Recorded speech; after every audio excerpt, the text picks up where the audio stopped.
free Storm game as well. Something we need to address is that Abed on Storm, it's a hero he plays insanely well. And when I look at the enemy team, there's like, yeah, they have 2 silences, but Drow is a lot of the times going to be off farming somewhere. So realistically, there's like Earth Spirit silence, and then you have nothing really. Like Earth Spirit roll, I guess, the amount of control and lockdown is very minimal. Blast off is barely allowed to be counted as a disable against Storm because it's so hard to land. Sure, Pit of Malice is, you know, a route that can be useful, but this is definitely a game where Storm should be happy. So is this a Gleipnir game for Corrupted then? We're going to see the Rod of Atos Underlord? Aghanims Gleipnir, yeah, Rod of Atos into Ags into Gleipnir build. Is that a little bit too crazy? I wouldn't mind seeing an Atos from him. They do need more lockdown. 30 seconds to Let's see if he goes for it. Game 1 here in this best of 3. Virtus.pro against HULIGANI. And Saberlight and Hellscream wander up top with Tomato in tow. We've got techies setting up in that northern jungle, waiting above the staircase. But they're going to go around behind him. Drow Ranger's trying to get herself in a safer position further south for that top bounty rune. As it looks like Respect is going to get walked at here by Saberlight. Techie stands to get a click in. Gets the bounty rune grab. But he's going to lose his life for this, surely. Getting chased down, tasers up, but the damage is coming through this Wind Ranger. And even with the blinding light pushed back, they're unable to protect their techies, giving first blood to Tomato. What a fantastic start. He's pinging out that he wants to kill a range creep as well. Hellscream will come over and help him. So that's the range creep also taken out immediately. Very, very good start for the side of VP. And especially good against this double-ranged Drow lane. Having your wave now push away from that tower means there's less space for the Drow to chase with the frost arrows. But Saberlight is getting harassed out of lane a little bit by the techies, leaving Hellscream here to try and control the wave. That's a bit awkward for him. He's working, getting his HP back, but the continuous attacks coming in from Drow Ranger and even the techies is going to be annoying for him to deal with. Oh, Snowy can connect the pull. No, he doesn't get over there in time. Taser is such an annoying ability. Level 1 doing so much stuff. Disarming, exploding, blowing up on you, doing damage. Yeah, all that for a cheap price as well, right? You're paying 60 mana. There are not many spells that are nearly as good as that and only cost 60 mana. That's incredible. Oh. Effectively, it's like a guaranteed 120 damage nuke, right? Because you're always going to use it when a ranged hero is attacking you, and then you trigger it as well. So at minimum, it's 120 damage for 60 mana, pretty much. That's crazy good. Nice, great. So far, pretty good across the board for Huligani in the last hits, though. Early laning stage, 9-4, 7-2, 6-1 on the Underlord. Doing all right here, even with a little upsetting move out of VP. So get into this early groove. And Earth Spirit is a melee hero. He's pretty tanky. Can definitely shove the wave, but this constant static slide from Abed chipping him down. And we lose Fly in that bottom lane. Corrupted on this Underlord, getting a kill on the Clockwork. Yeah, they have a cute little combo at level 2. They Pit of Malice, and then they blinding light you back into the Pit of Malice, keeping you rooted even longer. So actually decent kill potential on that lane. Oh, the Snowy against Clockwork. The Drow Ranger's dead up top. Saberlight and Hellscream get on top of the Drow. Respect will trade for the Hellscream Ringmaster, but well worth it for VP. Not only killing Snowy, but also holding wave in front of their tier 1. Yeah, just very good manipulation after the pull earlier. And mid lane Mirage, yeah, trying and get this farm on the tower, but Storm looking to do whatever damage he can. That's non-stop harassment. And Cog's being kicked around by Fly. Corrupted even with the big body. Not going to get touched by it. Again, one of these situations where you're shooting at a barn and you're missing the big old Underlord. But he's got battery assault here, Fly. I like to see that. And with the help of the power shot, chases into Seosh and gets the kill. I'm so happy to see Clock players getting early points in battery now. I'm sick and tired of that 0-4-4 build. I swear to God. Yeah, 0-4-4 feels like a lot of missed opportunity. I get that Rocket Flare can be very useful, but at least 1 point on battery assault for canceling TP outs or, you know, just stunning and being annoying. But it's also a good ability just to kill, as we saw there, pairing up with a power shot. Yeah, nice little bit of help from that Wind Ranger. Turn these 1v1s into something a little bit more dangerous. Ooh. A little bit early on the kick, misses the banner creep, but he's still got very good CS on the Earth Spirit. I'm pretty impressed with how he's laying this so far. Saberlight up atop. Getting a curious snipe with Hellscream. Still trying to gather up these waves and pull them around somewhere. You've got to respect that snowy damage. Drow Ranger can definitely build it up and chase you down. Yeah, gonna micro your couriers around though. Don't want to lose any of your early items here in this laning stage after having already died. And Respect out in the open. Respect is pretty far out. He's all the way away from lane. And it looks like he's just about got enough distance away from the Centaur. But now you've left Drow Ranger in what's going to become a 1v2. Oh, Drow runs around a corner, finds the Centaur. Ah, the damage just comes in so quickly. Snowy gets blasted out of the lane. Saberlight picks up another kill. Sneaky, sneaky kill there. Saberlight with the good read on what was going to happen. And Hellscream using the unicycle to get close as well. Love to see that ability put to good use. It's crazy. 1-0-2 on your Centaur already. 3 out of the 4 kills he's been involved in them. Cracking start for him. And in this mid lane, Mirage now starting to feel the pain a little bit. Abed giving him the clicks, harassing him very low. And this is all pre-level 6, so if we get the rotations in early on, how many times have we called for and seen, what, the 5-minute 10, 5-minute 20 rotations before rune spawns? They can definitely cause some upsets. Yeah, he was spotted though, so this should not result in something. They bring over the Caudal to try and keep Mirage safe. Still going to get daggered up even here. So. Feared as the Tame the Beast comes in, but he's already rolled up and got behind his tower. Slightly too late on the fear there from Tame the Beast. And bottom lane, Cog push back on this Underlord, kicking him out of the lane. And you've left your corrupted Underlord alone down here, so Fly and Timado can bully him. And keeping tabs on the Cottle as he returns to lane as well. No core is getting shut down or bullied out of the game right now. Every single core is within 8 last hits of each other. Pretty close gap from the top to the bottom farmer. And a bit of a chance for Cottle to build up some stacks. But the fact that Hellscream is just sat in this mid lane makes life hell for Mirage. Can't go and contest bottom rune. Relying on the techies to guard the top one. Storm at level 6 is going to wander up there. It's spawned down south. Fly and Hellscream both protecting it. So Abed's going to get the bottle refill while Mirage gets nothing. Yeah, Haste Rune also a very nice rune for early ganks. Even if Storm has mobility in his ulti, this can be amazing either for getting to a lane and ganking or getting back after the gank.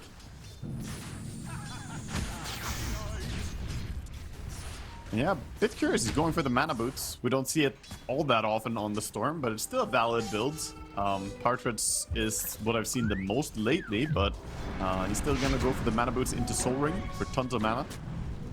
Yeah, we've seen a couple of the Greaves builds. I want to say this qualifier, like maybe 3.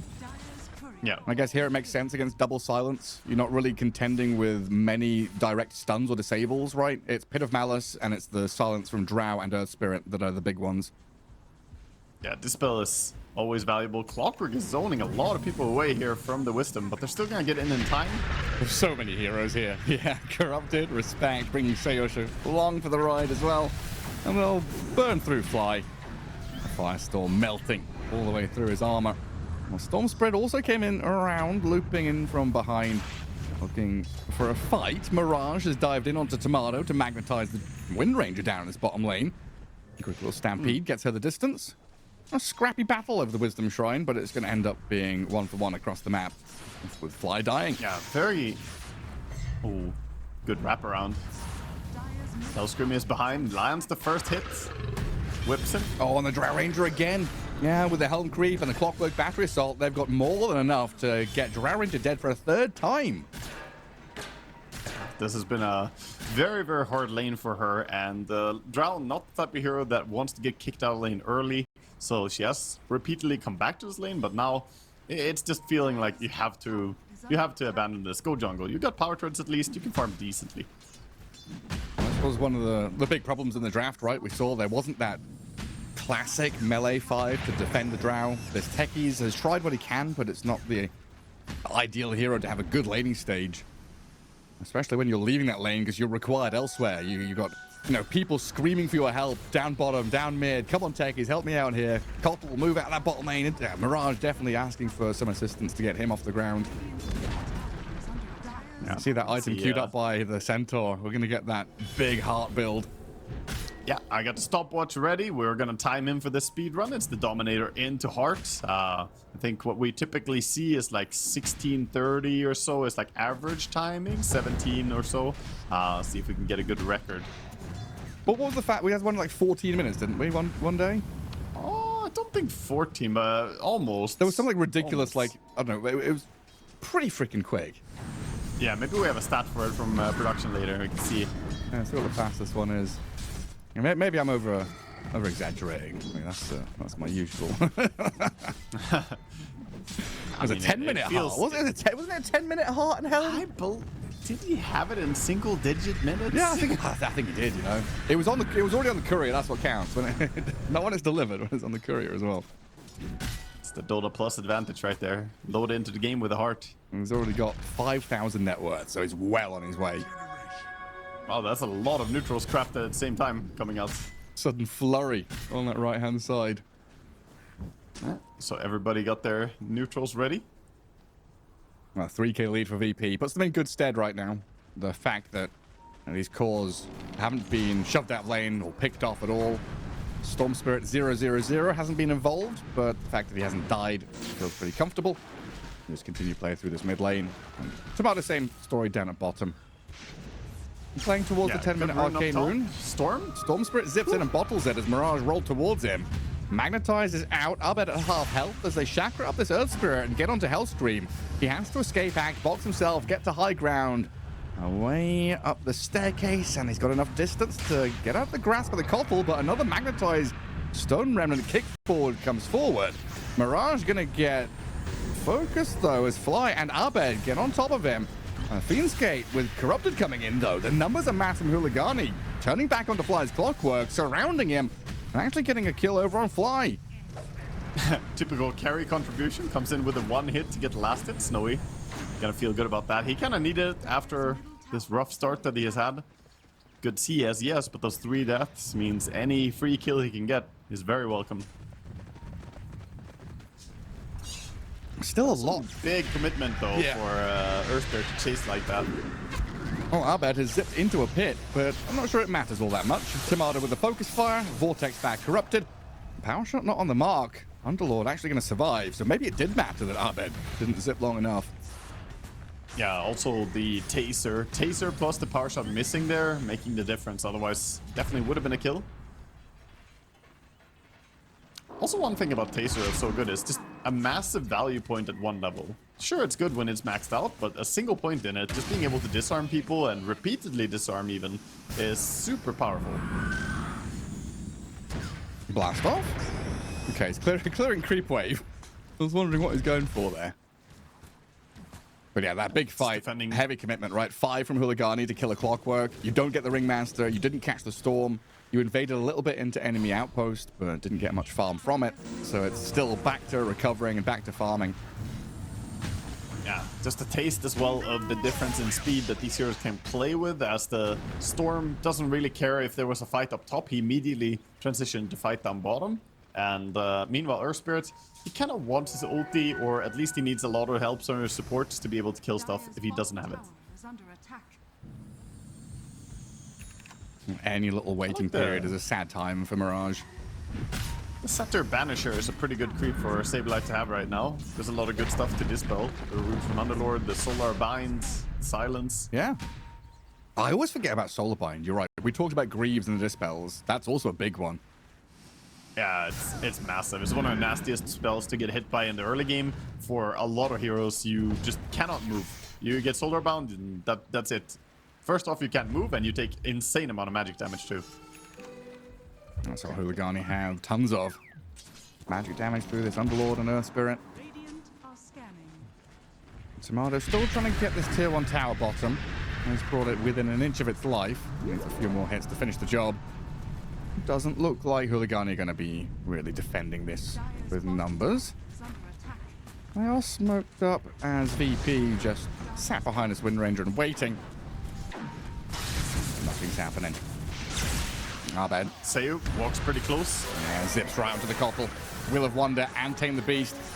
There's a pretty hefty heal from this Keeper of the Light. That's not enough to keep him alive. And Clockwork gets the kill with level 1 rocket flying across. Oh, he did? Yeah. I think Storm may have wanted the kill there, as he invested a lot of his time and resources, but you know, he just wanted to help on Clockwork. Fly. Gotta fix his KDA a little bit. Fly's like, sorry, dude, I didn't mean to. I was just trying to give vision. Like, I know you better not. You don't do it again. Pause 5. Update on the timing. Doesn't look like we're gonna get a 14-minute heart, so that's for sure. Sad. He's still 1,000 gold away from the Reaver and needs the recipe as well. So this is actually not looking like the fastest ever, even though he's the second most farmed. I'm going to catch on the Drow Ranger again, though. This move from Fly finds the perfect angle for this hook shot, cog push back, and slam down from Sableye. Double Edge picks up another one. Snowy's 4th death of the game, really struggling. Like, net worth-wise, he's been given a lot of time, obviously, to farm jungle and catch back up, trying to give this Snowy Drow way back into the game. Top of the net worth on the dire side, sure, but you're putting all your net worth into this hero that keeps on dying. Yeah, they overlap their stuns pretty hard when they try and kill her there, but it doesn't matter. She can't move, especially with the Stampede coming in as well, just trampling her down. I really like that as well. You know, some teams... I remember a long time ago, there were players arguing that you should never stack stuns, so you should always chain stun if you have the chance to do it. But I instinctively felt like that was wrong back then, and it's been wrong. It's basically proven wrong, right? The amount of times that you can kill something if you just quickly burst versus if you slowly kill something, you stand there for a long time stunning it, yeah, and the enemy have time to react, so it makes sense to dump your spells. Yeah, I mean, sometimes it's just damage matters most, right? Who cares about stunning? Yeah. Stunning something is just letting them live for a little bit longer. You want to kill them. Get them off the map. Yeah, it's hero. It's case by case and hero by hero. If you're against the puck, obviously chain stunning is insanely valuable. If you're against the Drow Ranger, she's not going anywhere. She doesn't have a Hurricane Pike yet. And actually, he's going for a Yasha, so going for a little bit of a stop before going back for the Hurricane Pike. Yeah, just try and incrementally build up whichever way you can. You know, it's going to allow her to farm a little bit faster, run across the map, and try and run away from VP a little faster. While Timado's about to finish off Mjolnir. Corrupted doing what we saw him do last time as well. Go for the first item, Aghanim Scepter on the Underlord. Not super common builds. A lot of times we see one little item first, but I'm a fan. I think this gives them a chance to kill the Storm Spirit. They can get onto him. He does have Greaves already, so sure he can dispel, but everything you add, right? Every little root you have, every little bit of extra increases the chance of Storm dying. Because what if he uses the Greaves and now, globally, you can root him whenever you want. And just adds another layer. Another little chance. HULIGANI protecting the Drow Ranger now with their Earth Spirit and the Techies. Sat around Snowy in this top lane. Dota Plus says it's 59% to VP. We'll see how that shifts in the coming minutes as this 5k lead is undoubtedly going to build once these big items are completed and arrive in the hands of VP. We now have the Greaves done on Storm, but his heart on Centaur. It's just arriving. I actually think Dota Plus is being pretty generous to the Dire team as well with that number. 5k lead, and this draft just looks so good coming out from VP. I think they're in a superb spot right now. Well, it says the heart average on Centaur is 22 minutes. But I guess that's... Is that the average? Wow. I guess that's not as a first item, right? You get the heart as like a third or fourth item, something like that. Exactly. I think someone's buying it later in the game, and that completely scuffs the average. But yeah, he got his heart at least. Definitely no record time, but he got it in a respectable time. Yeah, still pretty damn good. And makes him very difficult to handle. So now he can just sit in this top lane, gather up wave after wave. The top portion of the map becomes kind of uninhabitable, ungankable for HULIGANI unless they want to commit 5 heroes with a massive smoke gang. I'm not saying they won't do it. It's just going to take a lot to... Oh, the Wind Ranger. Oh, God. Is she dead? Into the minefield? Because, well, she came through the Twin Gate and nearly died, burning the Searing Signet. Ticking down, lower and lower. She's about to fall. 5 HP remaining. Tomado barely stays alive. Sableye, he's going to find an opening on Respect for a power shot kill. But they lost their Clockwork, traded for Techies, all because of that mine setup. And now with a roll in, this amplified damage Earth Spirit, he gets the gap close on a Centaur, but knowing there are no stuns, the wise words of Sableye. Bing bongs, back to Fountain. Oh my god, dude. If Techies committed there, I mean, he already got a kill and he almost killed the carry, so it's amazing what he did. But he couldn't kill the Wind Ranger too. He just, of course, couldn't have known that he should have kept going. Where are we stampeding 5 HP. Where are we going? Oh, sure. I feel like... Did they see anyone? It feels like a Mystic Stampede into Roche. Guys, we're going Roche. Stampede there. Go fast. Yeah. Speedy call, I guess. A little bit of dire vision. Let's seen them go into the pit. Huligani know that Tomato and Saberlight have wandered across there. Aware, but unable to do anything. They don't have unload ulti, and they're not moving fast enough to get over there. They can't do anything about it. Be a free Aegis. Roshan's just going to die. Tomato picks up the Aegis. He came a little bit too close to death with, with the twin gate mind plays. Like, guys, I need a second life. Yeah. Screw you, Storm. Wheel of Wonder in on this Underlord's going to catch him as he tried to escape from Hellscream, but he has so many ways to stop TPs. And a Shackle Shot. Make sure he can't go through the door. Twin gate is shut. Nicely played.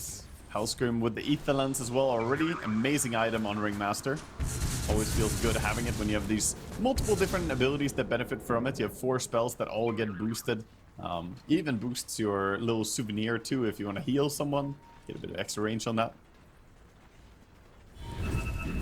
And this is where things really ramp up for VP. You know, that 4K lead, now up to 6. They got this Aegis. They're pressing forward towards tier 2s.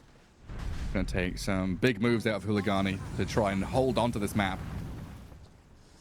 Like, honestly, we haven't really seen anything from Mirage so far. Like, he has been in some fights, but he's 0-0 and 1. Yeah. And I've been saying that Mirage is the one they lean on to be able to stay in the game. I'm not sure how it's going to work out. He does have his farm, like, going decently, I guess. BKB is coming in. He's keeping par with Storm, but he may be missing the biggest power spike for him. Later on, I think Wind Ranger and Centaur will not really care about their spirit at all. No, probably not. And Techies coming out to shove waves. Going to get caught and punished here. Saberlight and Fly ready. Man marking respect as he's trying to cut out that top lane. Now, honestly, like, Huligani have done a pretty okay job at staying in this one and keeping it like less than a 10k disadvantage, because it's felt like VP have just run the game completely. Out of all 3 lanes, looking very solid. Every move has landed and connected in a meaningful way. Huligani have kept Drow farming and trying to bridge the gap into that mid and late game, as VP gonna tumble up into this top lane with 5 Tumblers toys. All the Tumblers toys. They got jump. Look, They got jump hobby right horse now. and bounce onto this snowy Drow Ranger now. You just never see it coming, do you? Imagine 5 people just bouncing around down the road on this funny little pogo stick, hopping into battle. They almost need to do a team video at this point. If they're going to pick 5 of them like that, we're going to have some special content being produced. That's so funny. I want to see the team videos, you know. This is way better than having, like, you know, 5 of the freaking occult bracelets or 5 philosopher's stones, 5 whatever. 5 Tumblr's toys is actually legit. That's a great item. I mean, Tumblr's toy is one of those items you can never really complain about. It is so good for what it does, right? Being able to jump can either initiate or save your life. I've got a pit into Blastoff. Planting mines by the feet of Saberlight. Another little pit there, catching the Centaur on his attempt to escape. This Underlord with the Agnum Scepter just comes out globally, traps them, holds them in place, and the tier 2 push comes to an end. It's a fantastic kill to get 1,000 gold for it. They're gonna get the rune control up top as well. And I think Centaur got himself a little bit too far forwards. The Ringmaster looked at that and said, you know what? I have Ether Lens, but I cannot reach you. You're too far away. Not gonna save you. So Hellscream just left him for dead. Yeah, difficult choice to make. Do I run left, right, up, down? You're never sure where they're coming from. It's not obvious what the angle of attack is when you just get hit by a global Fiend's Gate Pit of Malice. I say like got a little bit lost. Comes from the ground underneath you and from the gates of hell. Like one of those StarCraft burrower pits, whatever the hell they were called. Suddenly you look in the back of your base and there's freaking zerglings swarming around everywhere. Oh no, they're burrowed banelings. Burrowed banelings. Centaur is dead. What was it called? The Nexus? The corrupted Nexus? What was it called? A Nidus network. Oh, yeah, you're thinking of Nidus Worm. The Nidus Worm, yeah. Like being able to burrow underground and tunnel everywhere. That's the best shit ever. Nasty business. I'll roll in towards this Ringmaster now. He's already spent A couple of his spells to disengage, and it looks like Mirage not going to keep giving chase. They lose respect a little further back, and now Abed is in onto this Earth Spirit, vortexing the Underlord though. And we've got a gap close in from this Wind Ranger. Tomato with the damage, trying to latch onto the Underlord, and successfully so, and fly even more. Going for this hook shot, and the block out on the roll. Mirage has been caught. The Earth Spirit thought he had a free way out there, but Fly shuts it all down in the blink of an eye, and Abed just keeps going for more. More jumps in, more blinks forward, more damage, and a double kill for Abed Storm. Shuts down Huligani. It's a nice team fight from VP, and they definitely did just catch Huligani in a weird spot, but I also feel bad for Huligani. Their draft, it really doesn't play itself, you know? You need to make some impressive stuff happen. That's what they did in the previous fight, but unless they outplay severely, I feel like they lose every fight. Yeah, attempting to kill Ringmaster, he gets himself to safety, even unicycling on them. Abed has he cycled onto a mine. Did he? That is unfortunate. Unlucky. VP showing they've got more than enough damage to kill off these tanky cores. Underlord and Earth Spirit felt pretty brawny heading into this fight, but quickly meet their match. Torment to take down bottom. It's cutting it fairly close, but gotta be fine. Of course, Centaur will easily heal up, but Wind Ranger needs a bit of medical attention. Stand in that glorious green. A snowy 1-5 and 1 Drow, still trying to salvage what he can in this game. You're looking at a 4-0-4 Wind Ranger on the other side, though. Death's not found for Tomato. Yeah, it's always tough to play Drow Ranger on the back foot. The more the closer the game is, or the more you're ahead, the more Drow as a hero shines. She's amazing in those situations, but when you're behind, since all it takes is the enemy jumping you, and you kind of die. It becomes problematic now that we see the items coming in. The Jetpack, the Force Staff, the Blink Dagger, obviously the Hurricane Pike on Wind Ranger, all these different tools coming in. It's getting troublesome to have good position.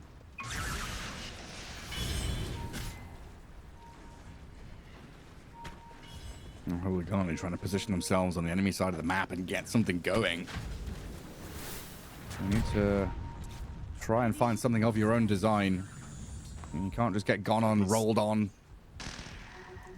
They have yet to take a single tower, and while we did say earlier that both teams, have some tower damage, most of the tower damage of Dire comes from the carry, and if the carry isn't having a good game, then it's been difficult to really push.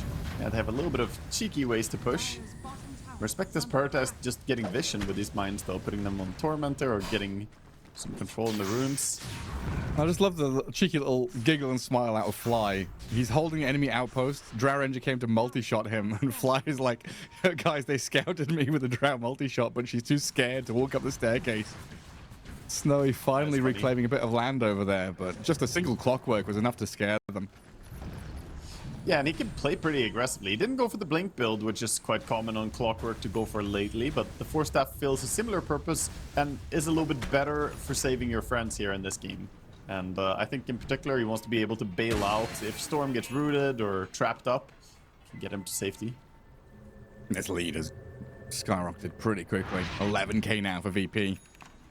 They know that they're pretty comfortably ahead, so feels like time to gather up their forces and look for one of these big smoke maneuvers.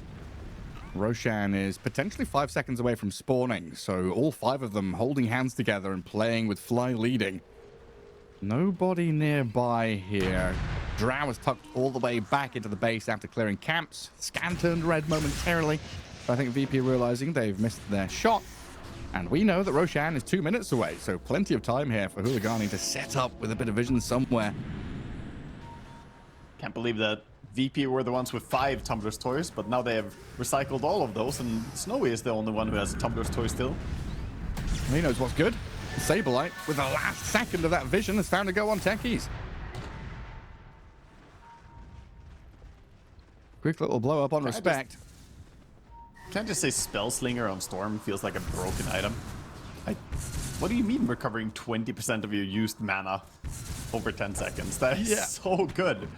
Obviously, with the Kaya Sanj, the Greaves, and the Soul Ring, it feels like he has near infinite mana in this game. He does. I mean, it's a mystical spell slinger as well, so it's got mana regen baked into it. He's got tons and of a regen rune. Oh my goodness, wow. Illegal amount of mana. How much does a man need? That's crazy. Yeah, 12 galvanize. Tons of spell slinger, just bringing that mana back in. Now you can play the map in perpetuity. Mirage getting gone on by Saberlight and forced to BKB. Earth Spirit not going to be happy with this. Needing to retreat as Abed going fishing in the back lines, using this regen rune to zip around looking for someone in the trees. He's scouting. He's going to go cut some waves, keep pushing, farming. It's getting difficult to hold on to these tier 2 towers. The position is compromised for Huligani. Radiant's top tower is under attack. Calder's gonna try to just shove the lane with his Illuminate, but they could just focus fire down this tower, and that's what Timado will do. It's a pretty mad rush to try and get Drow Ranger to the BKB. This Underlord trying to finish off a Shiva's Guard is still quite distant from it.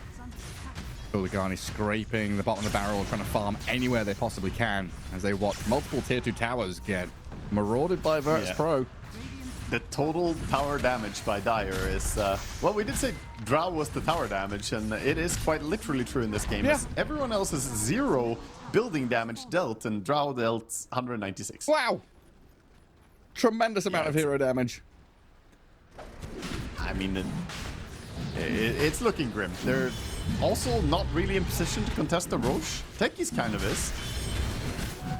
Maybe we see a cheeky steal attempt from him. No, he's actually just going in cutting wave. So Huligani got to thank all their creeps for doing all that damage to all the tier 1s. They're the real MVPs. Lane creeps hitting towers. Saberlight. This is very concerning though, as the second Aegis usually spells high ground push, and I think it's going to in this game as well. The banner is there. And be able to crack onto the high ground. Quite a few items coming in as well. BKB and Crystallis over on the Wind Ranger, nearing that Daedalus. Is that the full AC on Centaur already? No, Shivas, sorry. Yeah, Shivas is coming in. He's got it delivered. He's massive heart pipe, Shiva's Guard, Cloak of Flames, very tanky Centaur, ready to break open any of these fights. And that's why Tomado's right behind him, knowing that if Saberlight finds an opening, it's a quick blink stomp in to kill with your focus fire. Huligani just going to have to sit in their base and wait for the advance of Virtus.pro. They've got fresh BKBs on a couple of these heroes now, so offering a little bit of protection against the mass magical damage the VP offer. Yeah, but they're also in no stress. They have the Aegis for almost 4 minutes more. Can work on finishing up the Daedalus. Maybe she can get it in time and push with the Aegis still. If Timado can rock out some good GPM here, it's doable. Radiant are scanning. Only needs 1,000 gold, so yeah, looks like that's the plan.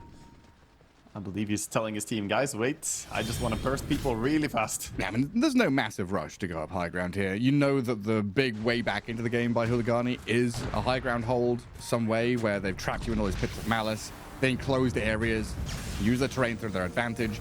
And VP would much rather an open fight where you catch people on the map, so you're able to actually maneuver with your Windrun and your Stampede to get in and out of these little skirmishes. In an actual all-out total war situation, Huligani have got a lot of tools to just clash 5v5. They do. They have a fair amount of things that they can use, but I think the most concerning for me is that they don't have the proper chain stun lockdown to help you in this particular situation. This is also a big part why I don't like their draft, is that if VP were on the back foot like this, say we, flip the tables right now, 12k advantage for Huligani, then VP would have ways back into the game by chain stunning and bursting someone. But it's much harder for Huligani, so we see them go for this desperate smoke attempt, looking but not finding Saberlight. A 4,000 health Centaur. Do you even want to find him? Yeah, that's a good question. I'm not sure he dies. Like, if the 4 of them go on him, I think they just die to storm zipping in. He's just gonna bing bong on you. He's already popped Shivas and blinked on your illusions. He's gonna see you going through the twin gate. He's walking straight through the door behind you. Into these mines though. I'm going to blow up on him, but they barely tickle Sableye at this point. He's so damn tanky. Oh, Fly nearly had it.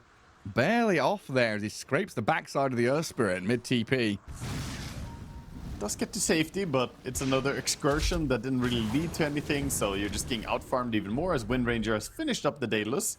1 minute and 40 seconds on the Aegis. This is probably the timing to make a move. We'll see if they're actually going to try for the high ground, if they're just saying, you know what, let's keep farming. Yeah, if Huligani aren't going to offer us a team fight, we'll just absorb the entirety of the map, get this net worth lead up to astronomical levels, basically play like Falcons at this point, right? You choke everything out, you make the space very limited for Huligani to come out of their base. The Drow Ranger already pretty sad with the state of affairs, but I think the Earth Spirit even sadder. He wants to be actively playing these fights, scaling through hero kills and building up his big items. Mirage 0-1-2 just hasn't been able to play Dota at this game. Yeah, I think Earth Spirit, as well as he's done for farming, I don't think this is a hero that can quietly go into the late game. You need to be brawling your way there. He's been on only 2 kills in 34 minutes. This is not what we usually see from Mirage, but it's not really just his fault. I think the entire team has struggled to find a good foothold on this game, and VP just have basically knocked the air out of them. Where is that line in the sand, though, between, you know, being a well-oiled, disciplined machine and being a scaredy cat in terms of going high ground? Yeah, it's a good question to pose, because you could argue that not attempting to crack high ground with a second Aegis may be a bit of a mistake, but I think they're just saying right now that they feel stronger as the game progresses, stronger in late game, and I would agree. And if you're stronger in late game and you're in full control of the map, going high ground may feel like the only way to lose the game. So from VP's perspective, this is qualifier match for TI. You're going to play for the biggest win probability, and right. I kind of agree. High ground siege would probably be the worst choice. They're all scaling so hard. Look at their cores, 23k, 23k, 20k gold. They're massive. So there's no fear involved. This is all mathematics, probability, expected value. If we go high ground with a second Aegis, it's like 70% chance we win, but there's a 30% chance they can come back into it. I think it's very calculated, yeah. I don't necessarily think it's any level of, like, I'm scared of pushing into Huligani. I think it's just looking at what the teams have. There's good high ground defense on Dire as well. They have Caudal Blast, they have the multi-shot from Drow Ranger, the Pit of Malice is insane for closing the high ground, and then you have Techies, one of the best defense heroes in all of Dota. So that is something their draft actually is good at. But as the game drags out, stuns become more and more valuable, and you have this stun advantage. So I think they're just leaning into that. Aghanim Scepter next on Storm is going to bring them, you know, more team fight control. And the Radiant support is probably pretty happy with being able to gather up farm as well. Already got this Ringmaster queuing up an Aghanim Scepter. And Sayre from the Koppel, he's trying to do the same thing on his Dire side. So just watching Abed vacuum up the entirety of the map, farming, then moving towards the Torm. Keeper of the Light is nearby. He's lurking in the shadows there, but realizing very quickly that Virtus.pro have their numbers in that top left corner. Deep is out, gonna be safe. I guess at least they haven't been feeding Storm too much, so his overload charges, his galvanized isn't that high yet. That's like the silver lining here, is that the Storm could be a lot stronger had he gotten more kills. Only been in the 6. Virtus.pro now in the bunker atop the cliff. The Mott and Bailey have put their fortification up on that outpost, and now they're going to swing out into all these avenues which were being used by Huligani to bring food into their own sieged base. I'll break the siege and come out here with the techies dying and starting to fight off, but Virtus.pro just running roughshod over your core heroes. Earthspirit's already been blown up. Snowy trying with a multi-shot to dish damage back in towards VP. And BKB's up for the Drow Ranger, but a soft reset from Virtus.pro gets them up a staircase, backs away from all the pits of malice. Corrupted with his Underlord, well, he tried to bodyguard his Drow on the way out, but now he's the primary target. A focal point for VP to rally around and chase down. The Underlord going to get zipped on by the Storm relentlessly as Tomato looks for the shackle shot between the two heroes. Only finds the techies, but that's now a dieback out of respect, and the Snowy Drow Ranger drifted to low ground, pushed into the waiting arms of VP. Dead with buyback available, but this has been a long time coming now as Virtus.pro break the high ground. That was a nice force staff by Hellscream, actually forcing the enemy into his team. I was looking around to see there were so many force staffs. I was wondering who it was that pushed him there. It was a failed teammate, but it was actually Ringmaster just seeing an opportunity to shove her even deeper out of position. And now the Centaur is up on the staircase. It's very difficult to push him back down it. Tanky Boy stands in front of your tier 3 towers. You've spent your firestorms and your pits to defend this mid lane, but it's in vain. Tomato still kills the tier 3. And a jump in. So going on Corrupted. Sableye starts it, but it looks like Mirage and Corrupted going to finish it here with a little box, sending Sableye back. The chase is still on with another roll in deep. The BKB for Mirage is out, but Centaur takes literally no damage.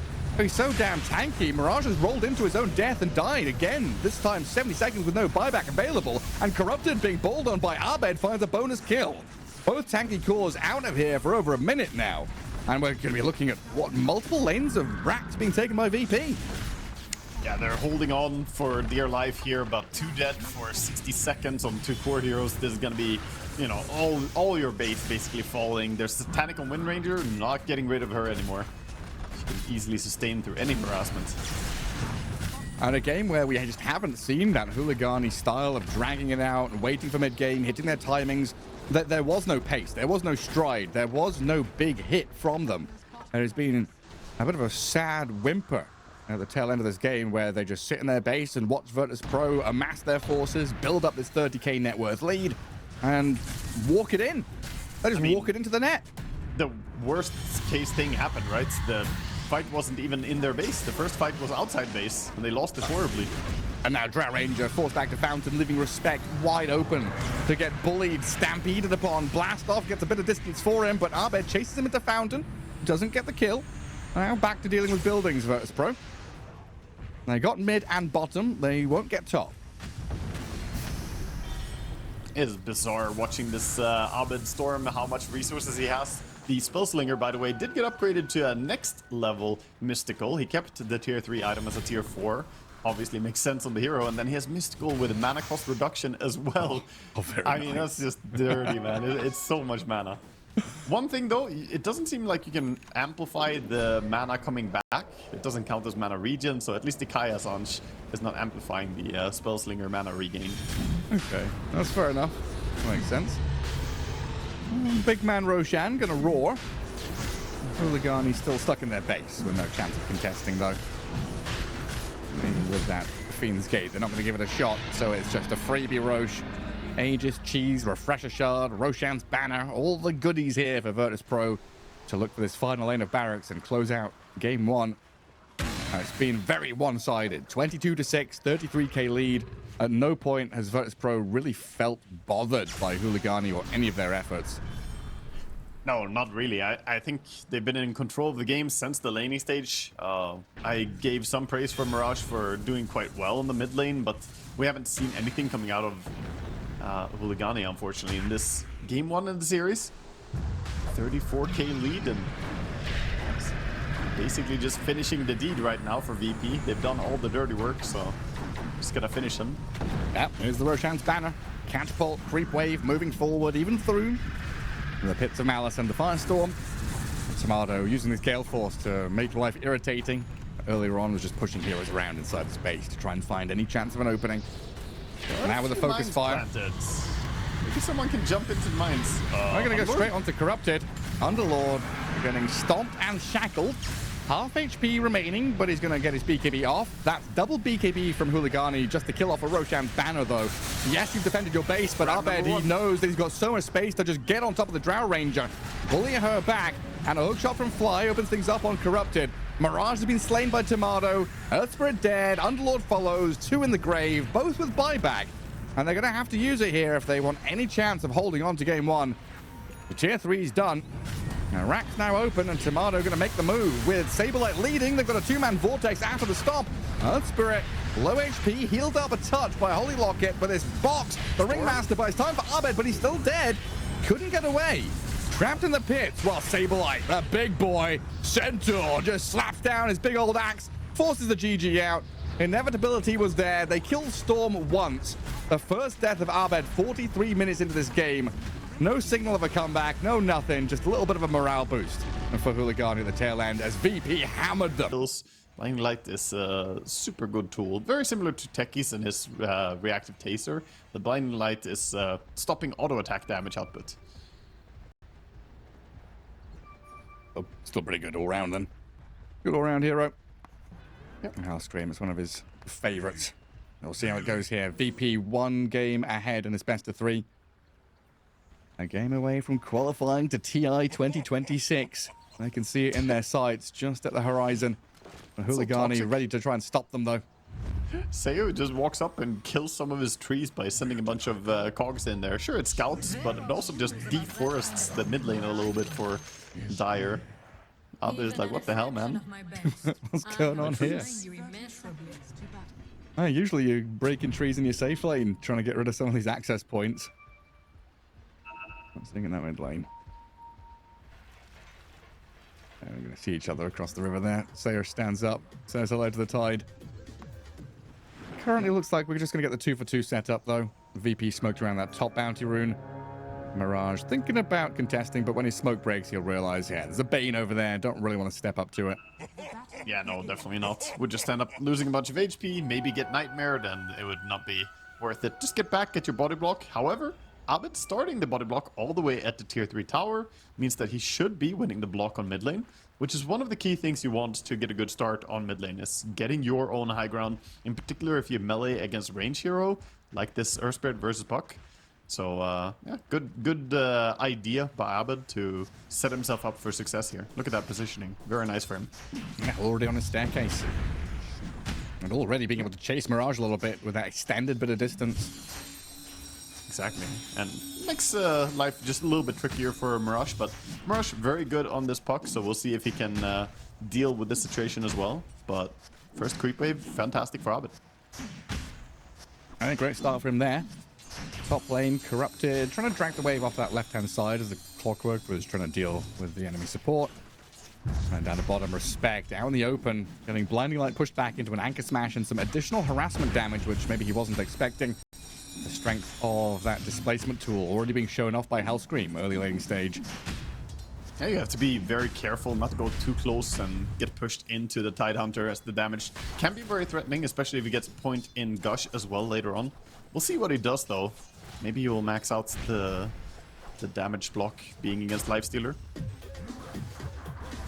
Just funny to think that this kind of build on Kotl, you know, a while back would be unheard of. Like, oh, you didn't go for, you know, 102 or 201 build. What are you doing? Yeah. You can't farm, you can't push creeps, you can't do anything. That's not my role now. Kotl used to be a post 4 who would just Illuminate Blast over and over, right? You just send the Illuminate and shove the enemy on the tower and try and quote unquote securing the range creep. Yes, and the melee creep, and the next melee creep. And oops, was that a kill you're about to get? Illuminate. My kill now. That's mine. Yeah, very selfish support. Now much more helpful, much more lane focused rather than greeding it out. 12 and 5 already. Oh, maybe even almost. A first blood. Nearly had it. Not quite enough to kill Mirage. He did hold the Fair Fire as well, so he wasn't that close necessarily, but still Abed doing some serious damage. And you see one of the main reasons why Earth Spirit is so nice against Puck is this whole melee hero versus Puck mentality as well. You cannot dodge any auto attacks with the phase shift, so you don't get that constant HP and mana refill. Yeah, and usually these heroes like Puck, Storm Spirit, very reliant on right clicks to keep the harassment going. Your tanky melee boy with the block. You shield it up. Don't get hit by nothing. You've got so much HP. Saberlight pretty low in that bottom lane, getting daggered out by the Impalement Arts. Yeah, side lane's looking a bit scary. Top lane could also erupt at any given point. We have level 3 on Corrupted, so his damage is pretty big right now. But Save has to do some prep work, basically. That's a strange manner of conduct. I've liked Dawnbreaker recently. And this hero has felt pretty good with these global strats we've seen a lot of. play one side of the map, get fat, get farmed, and then join fights when you're desperately needed. I think it really fits the style that Huligani have showed through this qualifier as well. You know, be a bit greedy, but find it. Oh, Saberlight's dying to lifesteal at the blinding light. It pushes them back, but Snowy's going to keep chasing him with another impalement art. It slows him down. Gets first blood for the lifestealer. Fantastic kill to get. Obviously, Lifestealer getting a bit of extra value from those kills as well. Feasting, getting bonus HP, and that importantly puts him on face boots. Getting face boots first in this lane is super important. If Tidehunter got face boots before Lifestealer, he could maybe have played this lane. But now that Lifestealer has it and Tide doesn't even have boots, it's gonna become unplayable, I think. I wonder if they've got any penalty systems in Dota 2 teams. Like in football teams, you know, if you don't bring your boots, or you know, you give away a penalty, or you give away too many free kicks, you get fined £10, £20, £50, £1,000. You don't show up to training, you know, you get a fine and a slapper on the wrist. What if you give up first blood? Bulba's there saying, right, that's 10% of your winnings going into my pocket instead of yours, because you've died twice now with Saberlight. Maybe that's that's a £50 fine right there. That's more than 50. That would be a 500 pound fine. Dying with no TP ready? This has to be one of the big offenses, right? Walk of shame? That has to be expensive. Bulba opens his wallet and he's like, money, please. Yeah. gimme. That's half your month's salary gone right there. I mean, 2 deaths for Saberlight, yeah. I mean, level 2 on his Tidehunter. 9 last hits. And it's more than shut down. He's not having a game. This lane is not inhabitable by him. Abed, in the meantime, having a pretty tremendous time mid, so more than making up for it against this pug. Yeah, for certain. Their mid and their top lane are doing very well, but this bottom lane is becoming quickly concerning, and I wonder how they can deal with it. Because at this point, I think they can even leave the Lifestealer alone, and that's what we're seeing. Mobility coming out from the Lifestealer, who just goes mid. Nightmare up top on Corrupted. They're trying to get the meld or damage in. They are. Tomato runs around in a circle. Literally sprints around the creep wave and then finds his place to stand and meld strike to get the kill. Fly in the end is the one with the final touch, though. A little bit of damage from the Bane kills Corrupted. Yeah, as the power rune is spawning, Abed's looking to control top. Oh, what? Nobody took it. I was very confused there for a second. Like, well, it hasn't spawned bottom, so where is it? It's there. Took a little second, but that's a regen rune for the Earth Spirit. Great to have, and he's level 6, but he does not have a single point in Rolling Boulder yet. So going for this 302 point skill build means that he cannot go for like a roll into ulti on level 6, but I think that's fine. Just play for lane, get your levels going. Yeah, I think this is what no one was talking about with his Earth Spirit against the puck. I don't know if it's in particular, but he was saying Thompson showed him. No one basically said every item build, every new hero that gets shown off in the Paravision squad anyway is because of Thompson playing It's all mid. Thompson. It's all it's like the Snapfire mid, this Earth Spirit with the 414 build. It's all Thompson. Yeah. Thompson is a very creative gamer. He has a great way of understanding like out of meta things that you can do. It's always exciting to watch. And it's also refreshing, right? Because there's an element where, oh, you're allowed to do that? That's fun as well, right? Like, you do something that's actually strong, someone didn't think about, and it's new. So, it's what you talked about the other day, that pro players, do you get bored, you know, keep Boxy happy mentality, pick something new. Yeah, something shiny to play with. Nothing shiny on that right-hand side of the map, though. Like sentry wards blocking up camps. Kotl can't stack anything properly. They're trying to build up a bit of bank for Saberlight to fall back on. Get him some investment. Yeah, he's gone through a lot of jungle creeps at least, so he's on the path to recovery. It's not looking great for him, but he is only 200 gold behind the Dawnbreaker, who's, I guess, not also having a very good time, but it's not looking as desperate as it was a few minutes ago. No, it's still this Lifestealer with 4,000 net worth racing towards his initial timings, though. And we've got Sayosh catching up to Fly in that northern river. Arcane Rune grabbed by Corrupted as well. With a roll in, Fly is protected by the Earth Spirit, and Abed with a damage forward. Looking to kill off this clockwork before Fly even dies. An orb forward from the puck, though, trying to catch up to the Bane, not able to connect. Mirage realizing there's no point in following through with a Templar Assassin lurking nearby. Nice attempt by Clockwork to deny himself to Angel or to the Roche, but a little bit too late.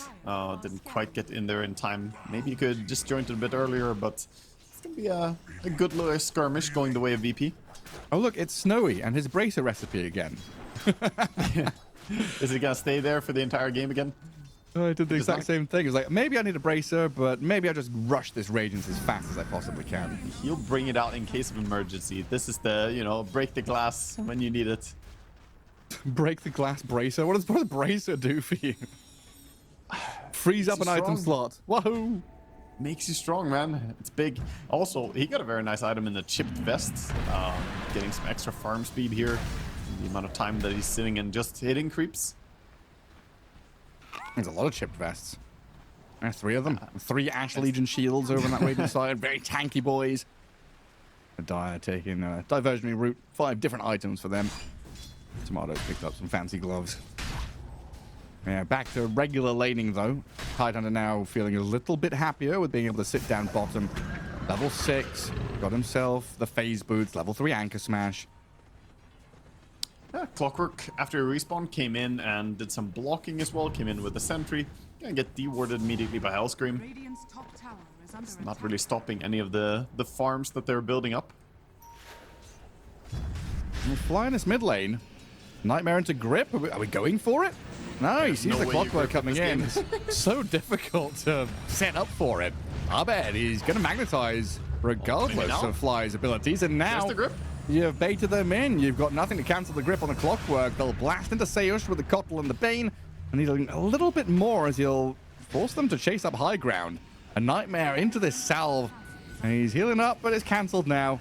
Seuss going to get illuminated within his own cogs. Another touch required, though. He's sat He's 30 still health. alive. Surviving.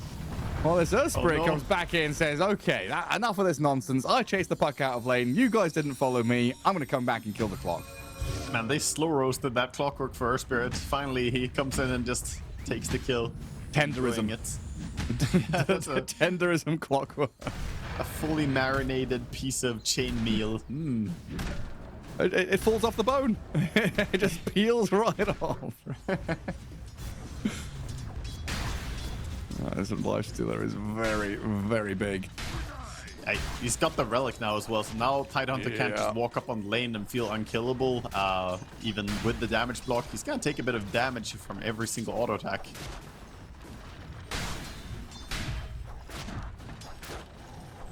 And then also he can deny quite a bit, as we see 26 denies already 125 HP as well from the feasts. This lifesteal's getting pretty tanky with this free farm. That number go up, and lifestealer gets scary. Dopamine. What's the matchup like into the TA, though? Because I feel like they've picked this Templar Assassin to be able to dish out that damage into lifestealer, no matter what items he's got. Radiant's top tower It's fragile, is how I would describe it for TA. I've played this matchup hundreds of times. I can tell you that as long as you're on the timer and you are playing fast on TA, then you're fine. Get Deso, get Blink, start making moves. But once those 3 items I mentioned come in, Radiance, Armlet, Manta Style, then you almost can't kill him. You need so much help to kill a Lifestealer at that point. He's gonna evade, he's gonna have a ton of armor, he's gonna Manta to disjoint your attacks or even dispel your melt. Oh, Mirage. Oh, we didn't see this one coming. They've got the Solar Guardian as a bit of help here. Mirage with a Solar Bind and the Earth Spirit damage, bringing him low, but the reaction out of HULIGANI. Dawnbreaker and Clockwork still coming in, gets- but they don't save the puck. Mirage still dead, trading out in a 1v1 for Abed. A little bit of a mistake, I think, by Sayu walking away. I think he could have locked him in the cogs immediately on the Earth Spirit and then pushed him. So, unfortunately, Puck dies. And I think Mirage also expected him to keep getting pushed immediately and chain stunned. So maybe a bit of miscommunication there on how they wanted to do it. Oh man, 13-minute Radiance. It's here. Great timing, for sure. That is really, really fast. And that's with face boot, so definitely no, scuffed Radiance either.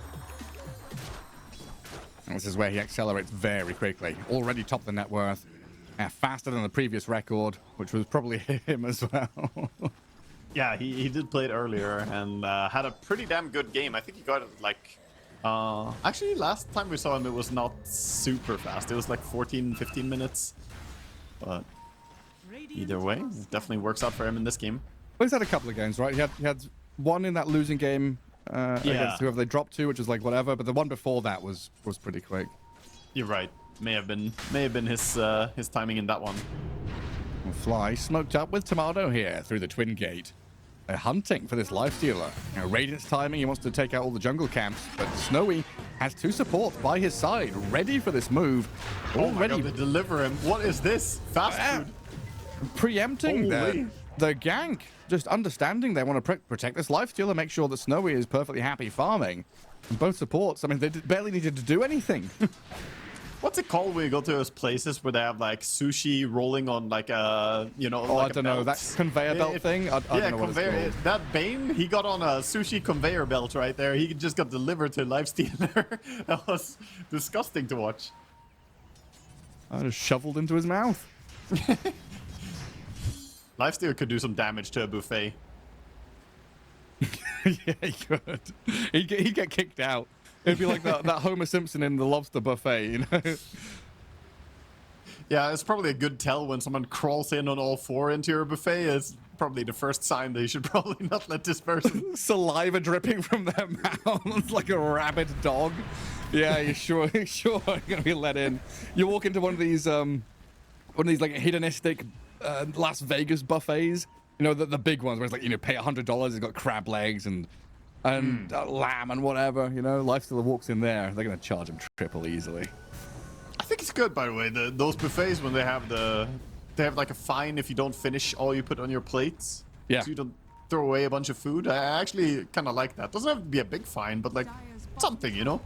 Apparently, some places even measure the amount of food remaining on your plates, and then you pay for that. Yeah, it's something that I know some restaurants in China do that as well, making sure that, I think it might be even local law where you're not allowed to go to a restaurant and leave food waste. Either you take it home or you pay a fine for it. I will say, it also gets you exercising because you gotta go multiple times. If you put something on your plates and it's disgusting, what do? You gotta throw all that, so then you pay the fine. So you have to take a really small amount first, see if it's good. So it's more trips, stuff. It takes more steps. Yeah, steps. Yeah, it's healthy in multiple ways here. More trips to the buffet. That's why they give you the small plate at the buffet places, by the way. You can't. There are actual strategies where people build up a freaking tower of, you know, build the base with lettuce so it's a bowl, and then they build a tower of meat up above it. Fly, he dodges first the art and then the hook shot as well. Juke shoes are on for this Bane. Ah, yeah, Fly still got it. Still quick on his feet. And even though he's becoming an elder gamer, he's still got the moves. An elder gamer sounds like a boss you find. Where do you fight? The Elden Ring? Is this one of the Bloodborne bosses? Oh, you found a shiny Elden gamer? Oh. The last couple of minutes have been strong from VP though. Yes, they lose the Bane bottom to that gank, but it's still putting a lot of pressure on HULIGANI to set up and react to these moves. Now protecting the TA to kill off top tier 1 tower. They're building blocks, right? They're not oppressive yet, but they are starting to get the legislation in place to really be annoying. Yeah, and TA runs into Ringmaster. Should be an easy kill, honestly. Hard for him to get out of this one. She blinks to safety. A little bit scared of the coil coming in and locking her in place. Pretty much the only thing that she had to worry about. Buck was showing up in a little while, so maybe the right play to get safety. I mean, maybe if you're playing with player names on, he just sees the word respect over and over again. He's like, should I be killing a guy called Respect? I feel like I should be a bit more respectful. Maybe run away. Just let him live. I've got to respect maybe his teammates are behind him. That's true. Non-stop Playing reminder. to the morals of the players. Very smart.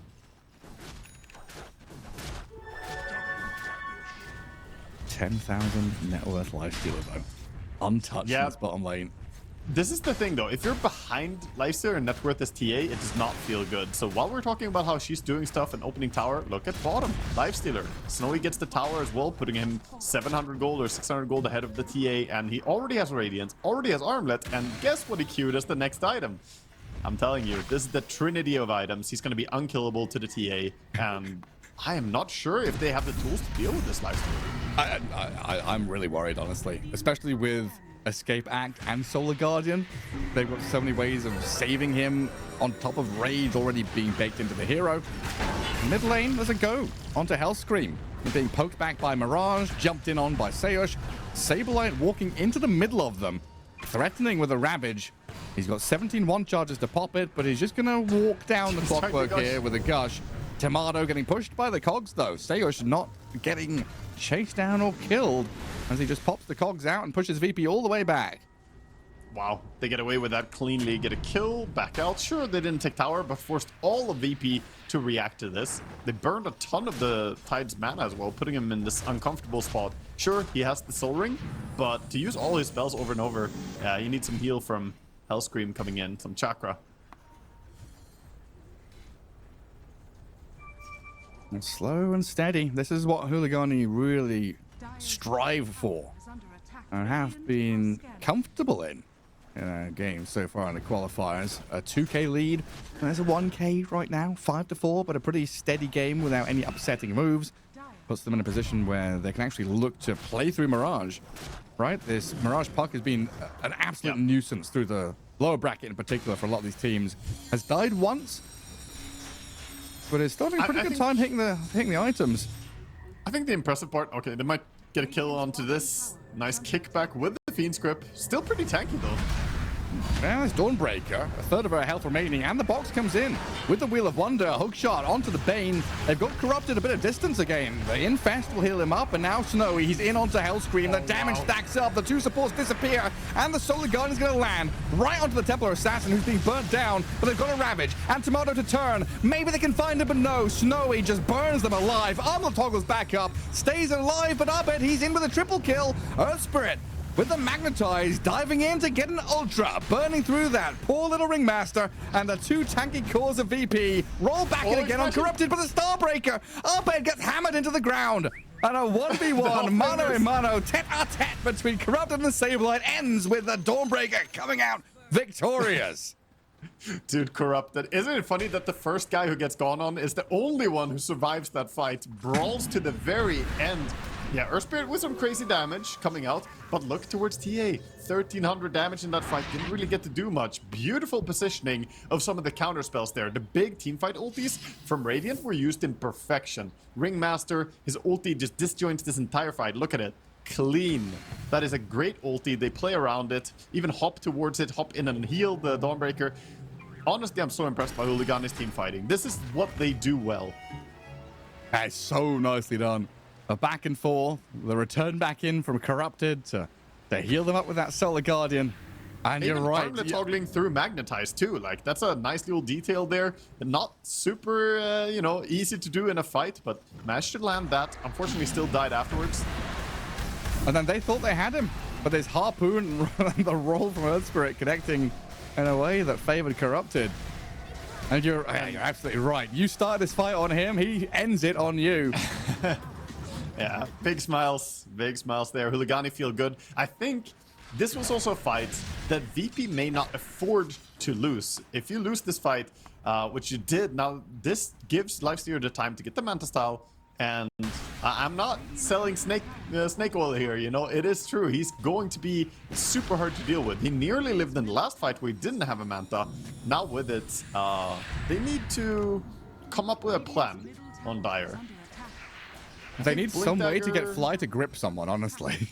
Yeah, they might need to go Blink Dagger before Aghanims on Saberlight. I see he's going for the Aghanims and has already the Ogre Club, but yeah, I'm trying to see an avenue where this game works out for them, and to me, this win probability is also very generous. I think it's more leaning the way of Radiant, in my experience. More than it even shows, yeah, potentially.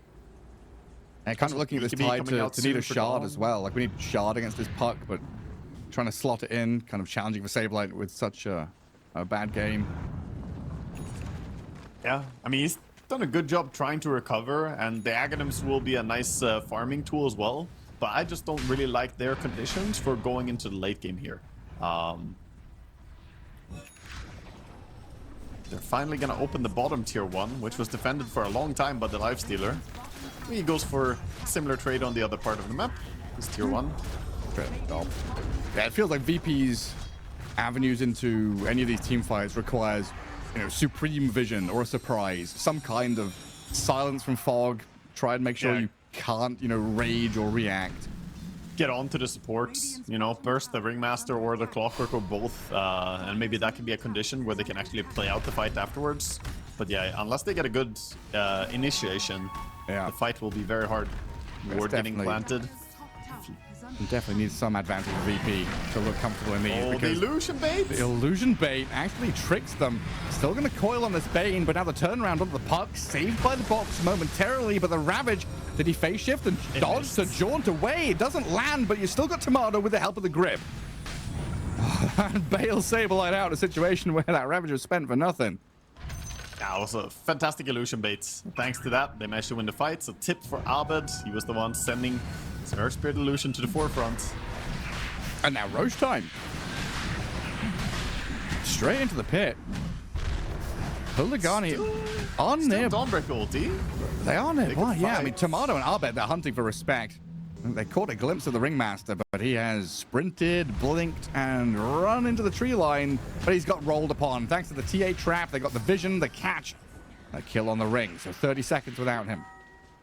And he's dead for 30, but Puck is respawning now and could TP in with Puck and Dawn ulti ready. Infest up in just a few seconds for Lifestealer. I don't feel like they should give up this Roche for free. But Huligani, are they going to group up and go towards it? They have the rocket to keep scouting. Oh, Roche is moving in a few seconds as well, so bottom area needs to be taken over instead. Yeah, they've got to shift homes. The Ringmaster already pushing that lane all the way out. Huligani not stressing with the situation they're in. Like you said, just keeping tabs on Roche, making sure they're in position if needed. Within arm's reach, but not necessarily needing to make a play. Corrupted. There's the Starbreaker onto TA. She blinks over onto this Dawnbreaker. You've got that Celestial Hammer to make a bit of a bridge. And there's no gap close coming in from VP. He'll TP base, get full mana and HP again. He'll be able to join, of course, with the ulti if he wants to. Plays very similar to an Unlord. Oh, a roll onto the Ringmaster could be a good start. Yeah, good catch by Abed. And the second roll not going to land, and the cock pushback is annoying. That allows Ringmaster to blink away, actually. Yeah, good jukes by respect. This time gets to safety. VP taking a bit of control of this area of the map, though. Pushing 2 lanes in, guarding the Roshan pit. Very tight, well-drilled effort here to shove Huligani all the way back to their side of the river. He still has the Bracer recipe in his queue, by the way, but he added also the Circlet because he sold the Circlet, so now obviously he needs a Circlet to make his Bracer. So actually he's adding more of the Bracer. Does it get added back automatically if you have Bracer queued and you buy a Circlet and sell a Circlet? Does it add the Circlet back in? Yes, he didn't add it, right? It just did it automatically. Yeah, he's like, you still have a gauntlet, sir. You need the rest of this Bracer, surely. Finish your collection today. Only $4.99 plus postage and packaging. Yeah, if he sells the Gauntlet as well, he's going to be missing the entire Bracer. I don't know. I feel like these items, the Null Talisman, Wristband, Bracer, they're like those magazines you get as a kid, right? Where you're trying to build the wooden T-Rex. The first edition is like, 30 cents. The second edition, 50 cents. But then editions, 4 through 20 are like 10 euros each. You don't buy all the rest of the garbage. I just want the little bits. He's not falling for the recipe scam. You're right, actually. The recipe does give you the least out of all the components there. Snowy knows that. He's a smart man. Yeah, He's but also sometimes a tanky you just... man. 400 bonus HP already at 27 minutes is a lot, by the way. Sometimes you just have to finish that dinosaur, though. Beg your parents for weeks and weeks. Speaking from experience. Did you get your dinosaur? I never got to finish that T-Rex, man. Legitimately, it was such a scam when I was growing up. Like, you would buy... No, seriously, you would buy the first couple, they would be super cheap, and there would be 30... You'd have to buy 30 editions. And obviously, all the cool parts were at the start and the end. So you have, like, a cool start to it, a shitty middle period where you're buying all the little bones and stuff, and then you'd get the head at the start and the tail at the end or something. Yeah. I never got any toys as a kid. I was the 4th kid, so I got the hand-me-downs. Great. I'm the youngest one, so my toys were already well used by the time I got them, and I had to, choose a favorite. Did you get your toys before or after the family dog got them? Around the same time, honestly. The same timeline.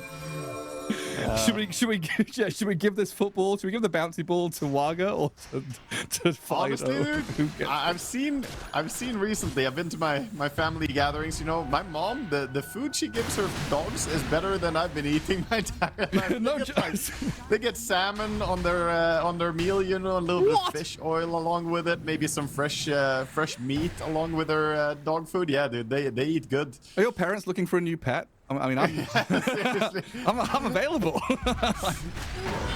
There's a hook shot straight onto the TA. Good save. She's still there? Attempted, but he's still dead.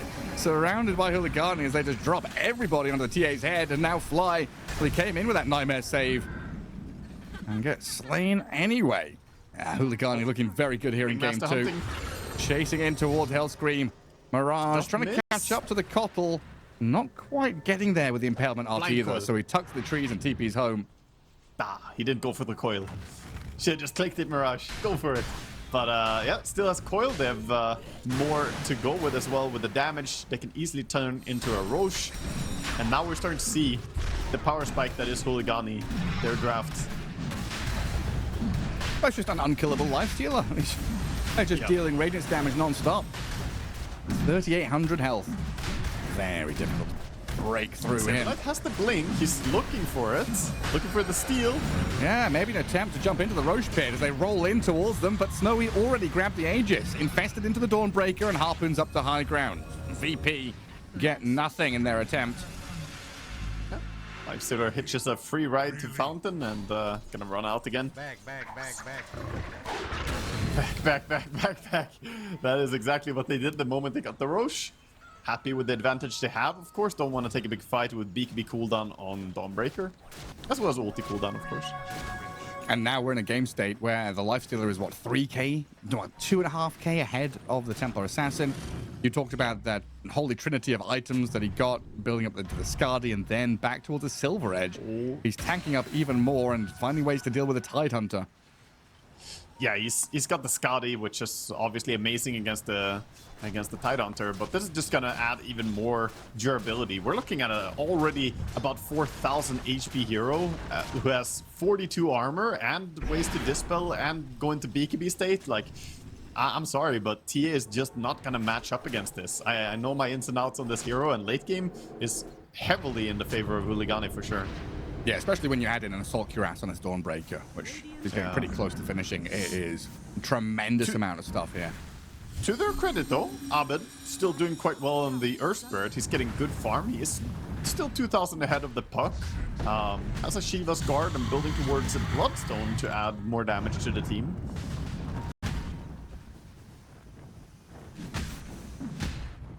Not necessarily seeing a lifestealer solution in it, but if they can kill everything else quickly, they could definitely deal with lifestealer if they outnumber him heavily. Just keep Fly alive in these long team fights. Hold the grip until the very end. I think VP very much going to be relying on buybacks from their supports because we saw how quickly they get dispatched by this lifestealer. Just like 3 or 4 hits, you can gobble them up. Now an easy Torm for Huligani. Master gets out of the Tormentors that dealt quite a bit of damage to him. And that's a shard for lifestealer as well. Yeah, this shard was actually used quite heavily for a while as a early rush item, dealing extra damage. But I don't see it as much anymore. It was just like a tech that people went for a little bit. This is much more standard lifestealer approach that he's going for. Also, it is disgusting the amount of farm he's picking up. Snowy is on a tear. Manta style farming illusions, and like feels like not that long ago he got the Eye of Skadi. He has 4.5k gold, building towards what looks like a Silver Edge, which definitely will come as a dagger straight to Saberlight's heart. Now look at that, the last 5 minutes of farming time, right? 7k for the Lifestealer, doubling up That easily. is a great stats. Man, I love that. That's some good stuff to look at, actually. Yeah, I guess that sudden shift, getting these big items. So well over 1,000 GPM currently in the last 5 minutes. Easily. Really twisting the knife into VP here as the 7k lead builds up for Huligani. Tomato's Templar Assassin trying to get some damage on Corrupted there. Another little setup on a staircase.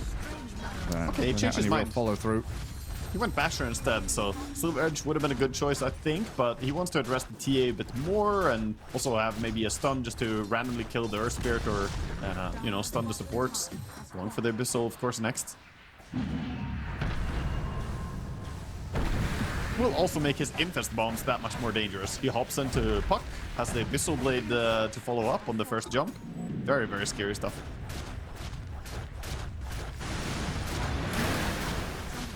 Oh, VP still have a fair amount of tools to use here if they do find themselves in an actual team fight. Waiting out this Aegis currently, though, not wanting to head into a 6 versus 5, where Lifestealer is this massive monster with 2 lives. So, kind of mirroring the map here, playing top lane, just trying to find any avenues towards objectives, any damage they possibly can. Yeah, massive X was drawn by Sayu, saying that, you know, they should be inhabiting this area somewhere. Indeed, they were, but they're dipping out. Looks like VP are getting to safety in time. Will they see them under the Observer Ward? Caudle has been spotted. Tia has not been spotted yet, but will show herself on the creep wave. And they're going through the gates, onto the Bane. Straight onto Fly. A couple of hits there to get the center of the Bane. Hellscream going to TP away, while Tomado does the exact same thing, but nearly got gone on by Mirage's Puck. Good read by Mirage, though. Having a bit of a quiet game this game. 0, 3, and 7 doesn't look too flashy on the stats, but Mirage, as we go late game on Puck, we know what this man can do as well. We hype up Lifestealer as this big threat as well, but Mirage on Puck, Octarine, Aeon Disc, he's getting the components to be this super annoying late game hero. Oh yeah, we're getting to a point where they have 3 unkillable guys, right? I was making comparisons between Huligani and this kind of collaboration between Team Spirit and Team Falcons. They love these tanky cores that are very difficult to either catch or kill, and then they love dragging games out to wait for this mid-game period where they're able to stamp their mark on a game and say, okay, this is ours through one big sweeping move. And so far, it's been pretty systematic for them just to come out of laning stage and take full control of the game with these big boys. Yeah, and meanwhile, look at VP. They have to go together. If they split up too much, the pick-off potential is insane coming out from Radiant, so they're playing behind the TA, trying to enable her. And Observer pointing out, one of the reasons we love this Dawnbreaker, playing one side of the map and getting a ton of experience, has the ability to Solar Guardian in to help out if need be, but it looks like Lifestealer not calling for it, says, I'm fine to just run straight back in towards Virtus.pro here. Sableye is going to ravage onto the Ringmaster, blow up Respect. Solar Guardian spent without great use of it. Corrupted still getting onto our bed, but getting pushed around and hexed up now. Infest comes in. A lot of damage flying his way, but they'll harpoon to the high ground. Wait for a little bit longer. Good fight so far for VP. They managed to bait out some ultis, get a kill on the Ringmaster, and once that saving hero is gone, it's a lot easier for them to lock onto a target and try to actually burst them. They kept the Bane alive, right? The threat of the Fiend's Grip is there. You don't want to lose your support and suddenly be like, oh shit, they're getting gripped. Exactly. Exactly, so they back out in the end, over on Huligani.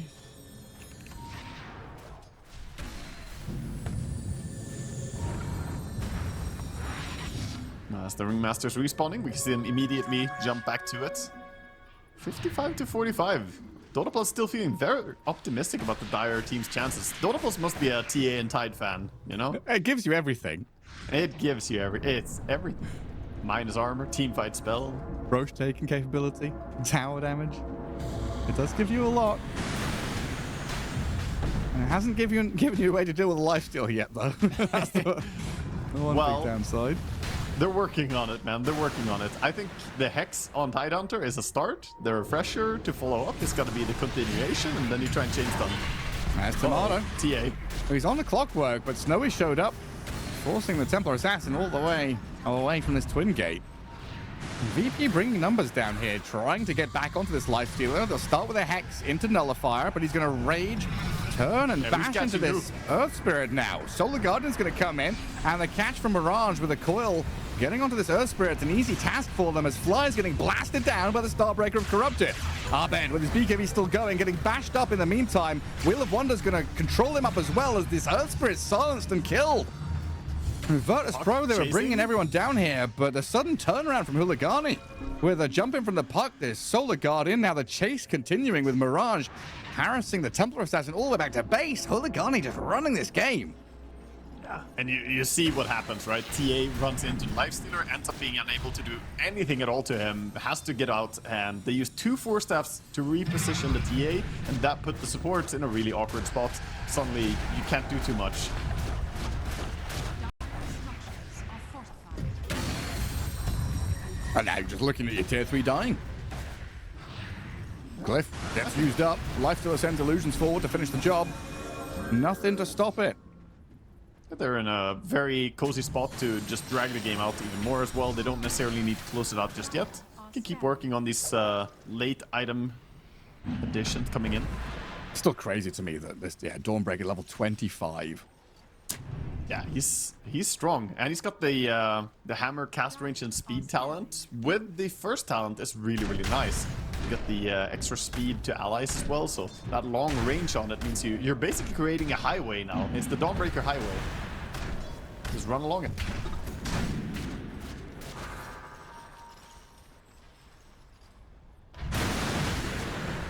Quite a time to wait for Roshan.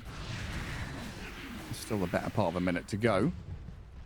Huligani gonna try and group up and get ready for this, as it'll be daytime, Roche, we know. Ooh, we have a full Aghanim's. Does he have the consume as well? Yeah, there's Aghanim's Blessing coming in. Lifestealer. Gonna get ready to use his ulti a little bit more, and also, of course, be able to hop into the TA perhaps, not get disjointed so easily. Scanning. Well, this is a game-winning smoke if I've ever seen one. Huligani wanting to slam the door on VP just before this next Roshan spawn, looking for a team fight. And Tomado, who's shown himself mid as a target. Earth Spirit and Tidehunter further south. Sablite's gonna lead out. It's so insane too. This could be a massive fight for them. And they're still smoked up as 4. And looks like they're splitting though, with Dawnbreaker going all the way top, and pushing a wave. Has the Solar Guardian to connect, of course. And that's going to be Snowy just walking straight into them. With a spotlight, a hook shot missing. Jetpack forward, Clockwork trying to catch, but the Scythe of Ice and push back out of Sablite. Keeps Huligani at bay. And VP play as best they can under a bit of vision. And Tidehunter, you're tanky, sure, but you got to be wary of getting caught up on that staircase. We almost need to see Snowy add a blink dagger of his own. Sure, investing and hopping in is a nice thing, but he's so strong. If he could just get onto a target with his Abyssal Blade, he could force the fight. VP no, Roshan roaring means they've got to make a move. Yeah, 5-man smart. smoke. Trigger the roar and then don't stand in there. Oh, fuck. Oh, they find a catch. The Aeon Disc, is that enough to break free? No, even with the Solar Guardian, they cannot defend Mirage. 90 seconds without him. Has buyback available as they hook shot. This Lifestealer straight onto Abed. A ton of damage they need to save to get him out of danger. He's BKB'd up and Roll is on cooldown, so he's just getting munched on by the Lifestealer. Good coil Without him for entry. 80 seconds as the puck did buy back. They've got a Coil catching the Tide who launches the Ravage out, but there's no follow-through whatsoever.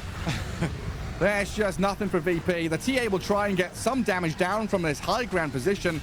Tomado doing what he can, but now he's left stranded. Alone in a situation where they killed the puck, the dieback of Mirage happens, but Snowy and Corrupted, they're onto the Templar Assassin to find Tomado now. A TA taken out for 100. Roshan belongs to Huligani, and VP just running quickly out of options. Yeah, and that was a fight that started really well. They get the burst onto the puck with a very nice chain silence even into the Aeon Disc status res. So very impressive stuff, but then they just find themselves in this compromised situation. You showed all your cards, you revealed your hand, and at that point the punishment came in. Huligani jump in and Earth Spirit getting trapped and killed there. Yeah, 9,000 damage out of this Lifestealer. Just staying alive, burning everyone with the Radiance. Looking at multiple lanes of barracks now. Just going for everything. TA is dead for a minute, 40 seconds on the Tide, and I think they can Megas this. So if game 1 was draft problems, same problem attributed to game 2? To a degree. I mean, Dire's draft isn't bad necessarily, it just has this forced condition in this matchup. So they needed to win early, they needed to shut down Lifestealer, and TA needed to be a few thousand gold build ahead, or at least a lot of momentum ahead of the lifesteal for it to function. Like, TA being behind lifestealer and farm can never outcarry lifestealer. It's just how the matchup goes. It's not an easy matchup. Super difficult now as well with Snowy grabbing another Aegis. Another Roshan for Huligani. And only one lane to look at. They can just play through top, try and close this one out. Virtus.pro, 21k net worth behind. And TA has just respawned. Needs some kind of last-ditch effort here to try and hold on to game 2. Yeah, I like the full scent on TA though. He did buy out the full Swift Blink, Nullify, MKB, like yes, all these items, right? He doesn't have buyback, but I think he needed to commit, and that's his understanding as well, that okay, this game is desperate, I need to do whatever I can to get as strong as possible. That means he's playing a risky game though. MVP very much bunkering down in their base. I still have a little bit of vision out there into that top jungle, but I don't know if it's going to be enough to get them in a position to fight. You can see Mirage is calling for a little bit of time, but may not get that time as the smoke comes out. And this puck died back in the previous one. If she gets hunted down, could be problems for Huligani, but it's the Clockwork who's the first one who gets spotted and slain.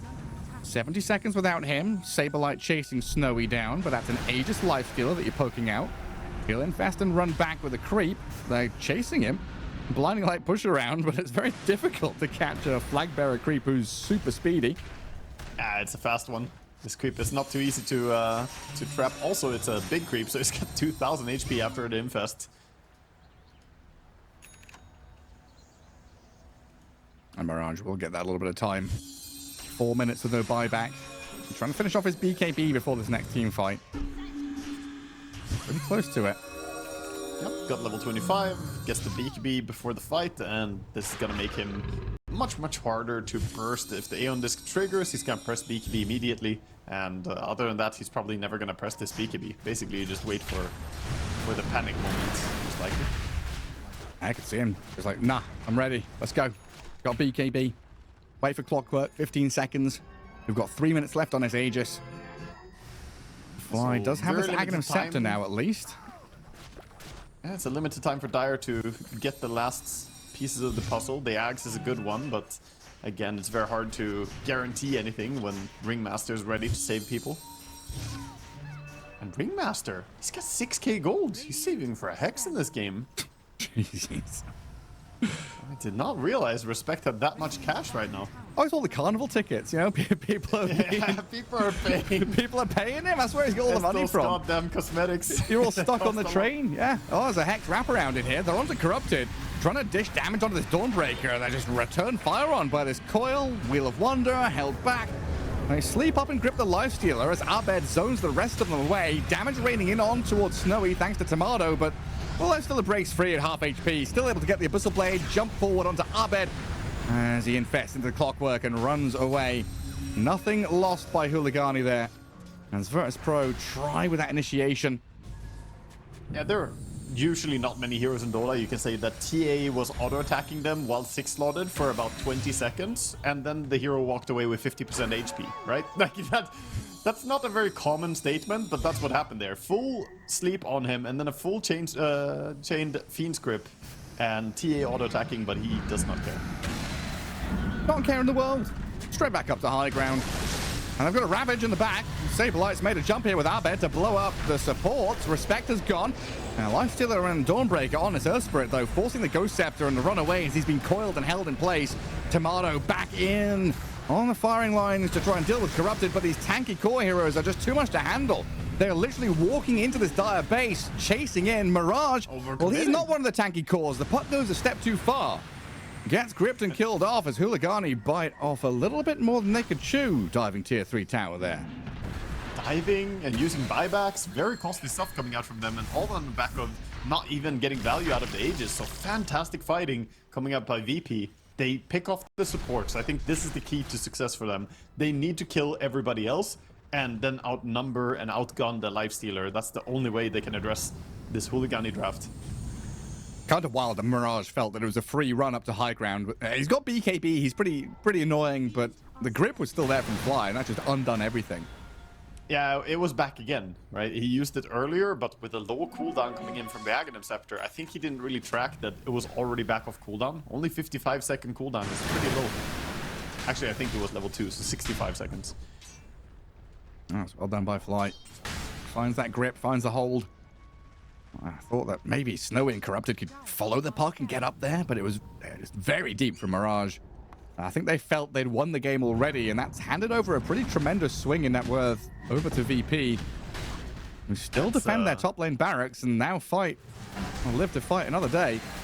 Tormentor, Respect boxing himself up, needs to invest to stay alive because he's trapped. He's trapped between a tree and a staircase. They deal with it quite well, though. Come up and heal him. Don't just randomly kill your support, because he bought back. So if he died there, that would be horrible. He would be dead for a long time and would give a massive time for VP to control the map.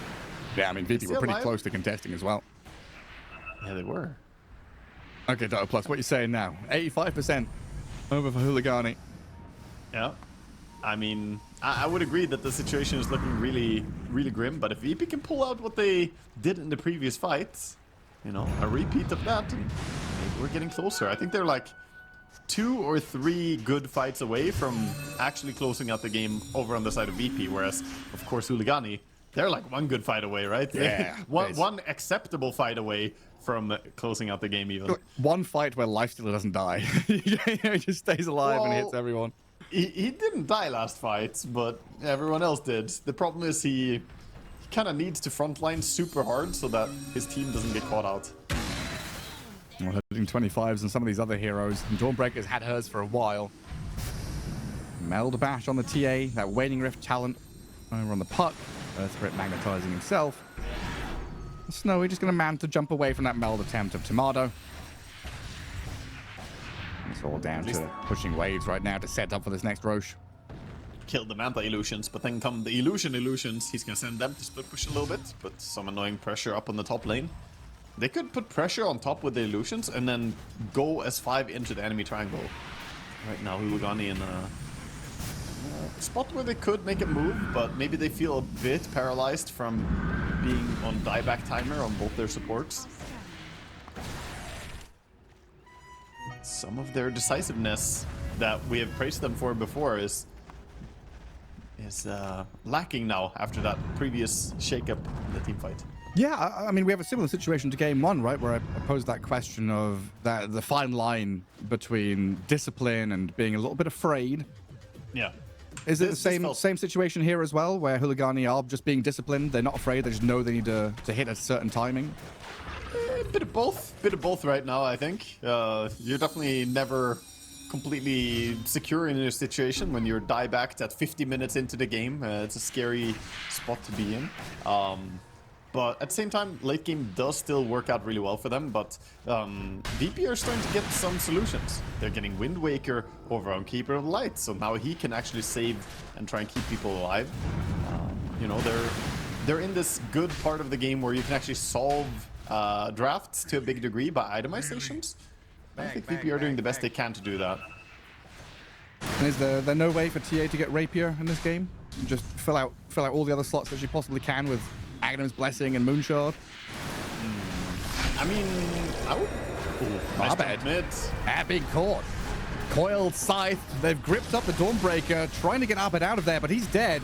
Saberlight in on the supports, maybe getting onto Respect with enough follow-through. They can kill off this Ringmaster, and Tomato makes sure it happens.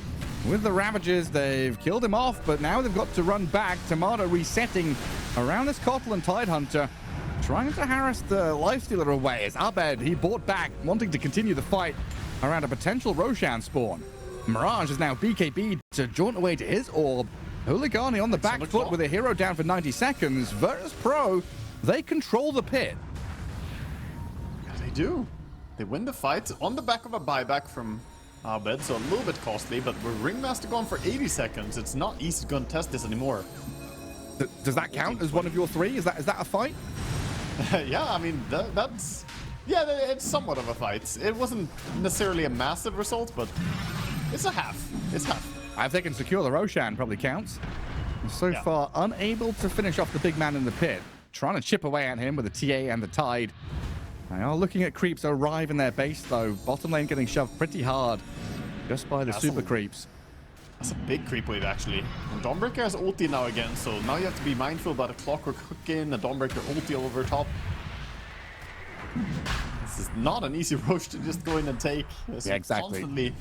And now you feel it, the pressure coming in your base. You're also missing these two Ravages, so a hook shot off the back of the vision given by the puck.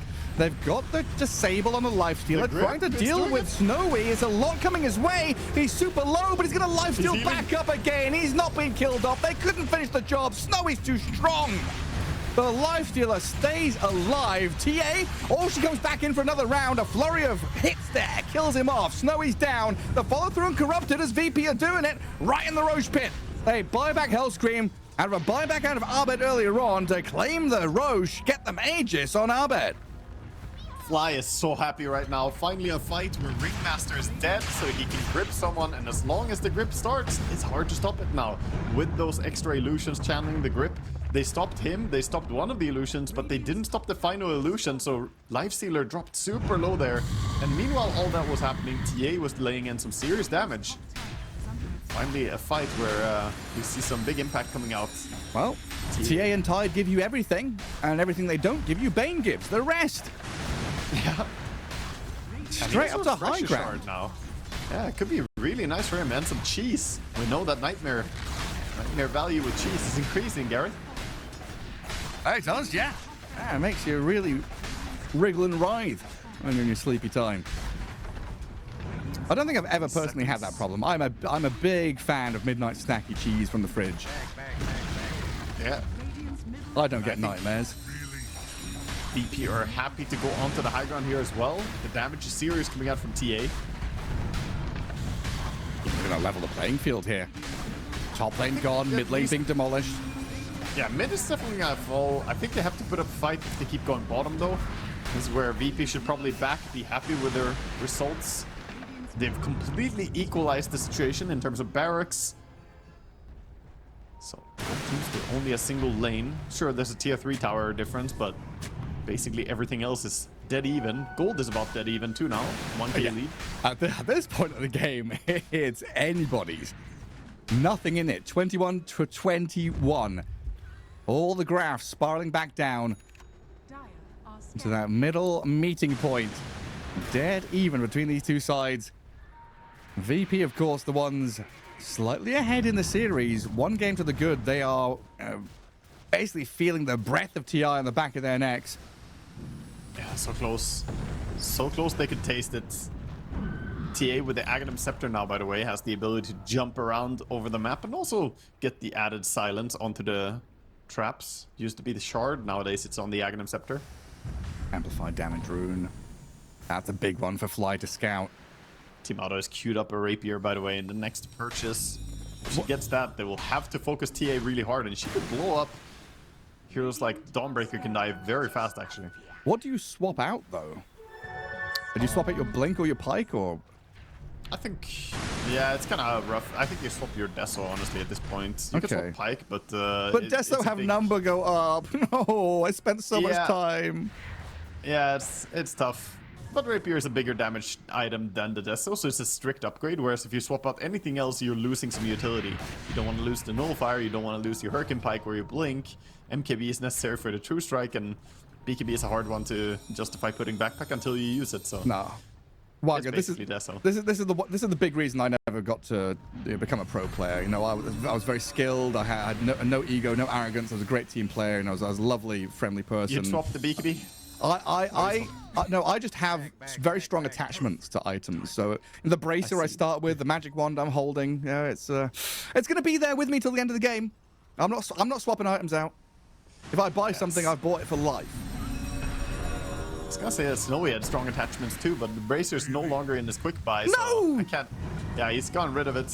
Snowy! He lost his way. He changed. That was his support animal item. His little bracer in the quick buy. Lucky bracer. Oh, it's gone now. There we are. 1 minute left on Aegis. Virtus.pro have opened up the map for themselves. Obviously taken down those 2 lanes of barracks and put themselves in a situation where we are approaching tier 5 neutral items. We were waiting a long time through this qualifier to get to 60 minutes. Now we've had a few games in quick succession where we're getting there. Yeah, a few games that become so nerve-wracking. Pro players know that this part of the game is terrifying because one single bad move can basically close out the game immediately. Late game is a very scary place. And HULIGANI, they're looking to be the scary ones in the late game by going around. Back. Yeah, big smoke. Straight onto the Tide Hunter, but a hook shot catches the Centaur. Oh, They don't find the go on this Tide. because of the Dandelion. Dandelion blocked the rocket damage so he could blink. That's Good crazy, shout. man. I thought they would get him there, but yeah, he's got the little barrier. Protected himself. Very fortunately stays alive, so the smoke wraparound comes to nothing. The map getting pretty small here as Templar Assassin bounces back into that top jungle. They're trying to set up for something down the bottom lane. Maybe hoping for TA to appear on one of these traps to push out a wave. TA building a large stack of gold right now, has the moon shard, has 9,000 gold in her bank account, getting ready for the rapier purchase, but doesn't have to pull the trigger on it yet. You also want buyback money, so she needs to get to 5-digit territory. Losing track of the Wisdom Shrine timings as well. Looking up the multiplication table. Yes, like, hold up, wait. Hang on a second. It's 42 and then 49. 56. Yeah, exactly. That's what I was doing 30 seconds ago. I was like, hang on, are they coming for Wisdom Shrine? No, they're 3 minutes late. It's fine. Or 4 minutes early. You never know. Oh, Bane gonna blink away. Mirage getting hexed up. Onto the pug. The go onto the pug.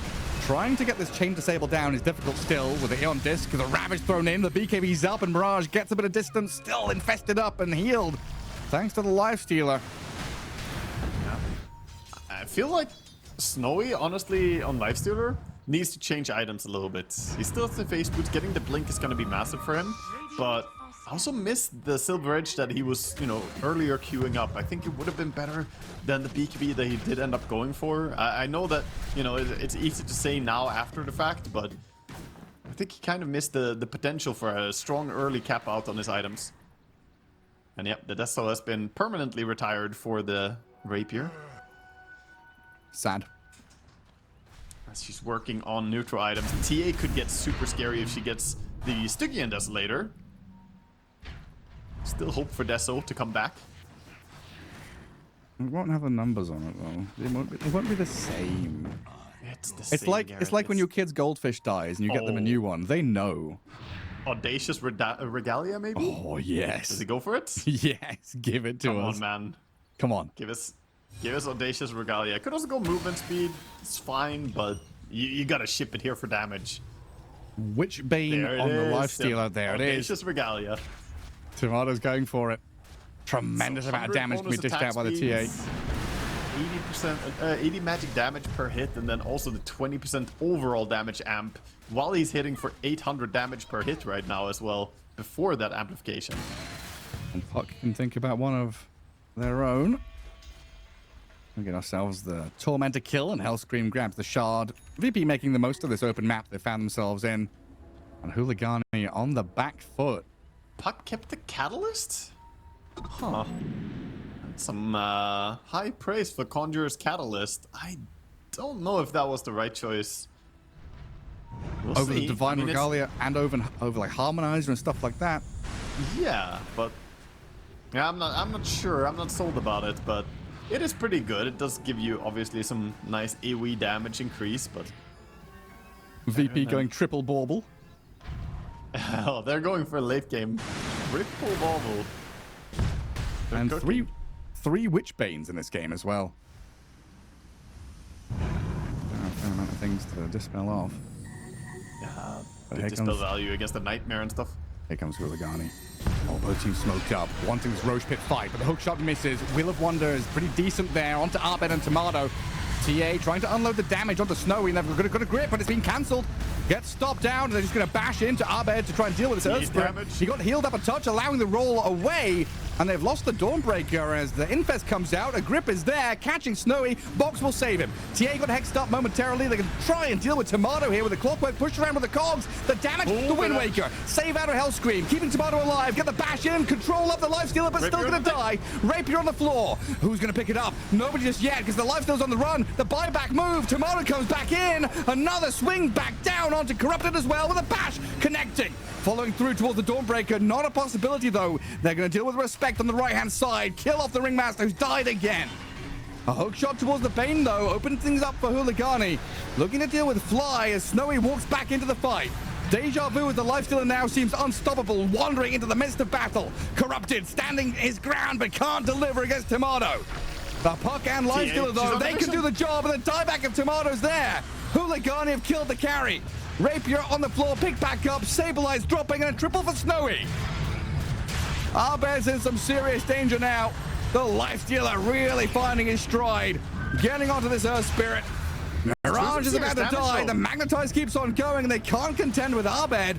Hang on a second, is the real carry emerging for VP in the form of an Earth Spirit? 64 minutes in? The Magnetize never ends, man. It keeps going.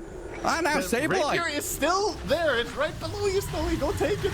puts the anchor down on him, infested up. Seos makes a jump onto Abed with a buyback of Mirage. They're trying to chase this Earth Spirit down, but another Wind Waker save buys time through the coil to maybe roll away. Abed, oh, he's on death's bed here. So close to dying. Seos and Snowy, the kick around, roll back up.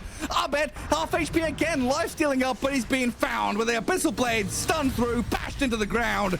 Dead for 2 minutes now as Huligani bring this Lifestealer and Puck back into the midst of battle. VP down to 2 heroes, Tide and Kotal against the world, as Lifestealer finally claims the big prize of the Divine Rapier. In the craziest fight we've had in the entire qualifiers. I didn't watch all the games on the other streams, but holy crap, Gareth.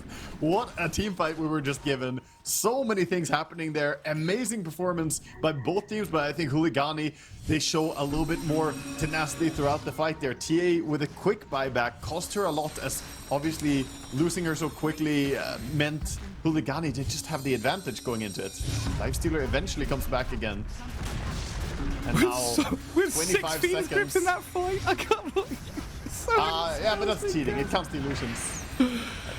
Oh, it's still crazy. They're going to go on the tier 4s. Huligani, they can sense victory. They know all they have to do is kill the Ancient. But they've got the grip on him. Saved by the box. Saberlight and Fly trying to hold onto their base. Respect being blown up by the Tidehunter. Thrown at half HP. Ravage spent the first time, now the second. Buying time for Tomato to come back in. Little damage is launched on the Dawnbreaker, but it's too much to handle. Game 2 is taken by Huligani, tying things up. The road to TI 2026. We've already had tons of games, days, action-packed, filled with a bloodbath of a qualifier already, knocking out several teams on our way to it. We're left with 4, fighting over 2 slots. And these 2 teams, VP and Huligani, already taking it the distance into this game 3 and setting themselves up for their final draft 4. of the I was gonna qualifier. say, soon we'll have 3, but not even that. Soon we'll have 2 after this series. One of them will be qualified and one will be out, so it all comes down to the one game to decide it. And Pressure overall, is on. just draft advantage look, I actually don't necessarily think that there's a big difference here. I think maybe I favor VP's draft a little bit, just in terms of which one I would prefer being on, but both teams have strengths. It's not necessarily clear-cut that one team has the upper hand. Yeah, I mean, both teams have pretty good laning, some good stuns, some saves, great team fight, and lots of scaling. That's so good, dude. I would hate to go into the final game of a qualifier here and just have it come down to draft, which I really think this won't. This is going to be about execution, read which team is sharper at the end of the day. The battle begins. Oh, Huligani and VP, like we were saying before, all but one of their series have gone 2-1, so it was already kind of in the cards that we'd have a full series here today as well. Only the individual series that Huligani 2-0'd Enjoy in was the one without the 3 games. Everything else has gone the full distance with some pretty long duration games as well. I think Huligani have been the ones that have handed us all these tier 5 neutral items, 60-minute plus games. They do, Certainly. they do enjoy playing that late game. Yeah, they're a bit of a slower team, not necessarily by being completely passive, but they definitely want to build towards getting to a later stage of the game, and we've seen why. Their teamfight execution is, you know, giving a good reason to drag it late. And across all 3 lanes here, Fly already getting some good early damage on Corrupted. Dark's here, we've seen plenty of times, talked about it until the cows come home, waiting for level 3. Then waiting for level 5, you need these Iron Shell levels to build up so you actually can do anything. So early days, good here from Fly to keep the pressure on. Yeah, did some good damage, but meanwhile Clockwork trying to go and do a pull. It is gonna get stopped as they meet the creeps in the river. We need a fourth being created. We've got 3. We've got 3 parallel images. We need a 4th one now as a new lane has been created. Even an avalanche and some damage on Corrupted there, forcing him back from what remains of the dire creep wave. Not comfortable times early on here for HULIGANI, that's for sure. And Tiny 8-1, having a stellar start to Mardo. That's a tricky lane to begin with. As they get a few level ups, it will become easier for them on the side of Darkseer and Clockwork. Eventually, maybe even able to cut the creep waves. Looking at the other lanes, mid lane is looking quite even for now. 6-3 against the 8-3. It should be favoring Ember, I feel, but we'll have to check in with how they're doing. Yeah, I bet might find a little way to wriggle free of some stuff. Mirage has shown how on the money he's been with a lot of these spirit plays. Hellscream threw a blood grenade down bottom, but Respect juked it and ran to safety. He's actually looking to control bottom rune, but not in time. Pango will get his. Yeah, now that Ringmaster kind of out of the lane, still being held back as well. As top lane, another avalanche comes in from Tomato. Fly with a dive forward, trying to finish the job here on Corrupted. And with the Fiery Spirits, Fly gets first blood. Yeah, and he's again cutting off the Clockwork as well. As he pulls the creeps over, Sayu has to take the long way around. Very nice start coming out from the dire top lane. You're no peer of the seer. And quite often, you know, the older players in these teams become the target, the whipping boy, right? Oh, you know, they can't play with the big dogs anymore. They've not got the skill or the reaction times. I think Fly in these past few games, these past couple of series in this qualifier has shown he's still got it. And his Bane performance, even in that last losing game, was still very good in terms of patience and finding his moment. Now in this laning stage, getting first blood, really finding the connections of these lanes as you try and shenanigans drag them around. Of course, it's gonna be Fly, man. You know, he stays sharp because he takes care of his body, Gareth.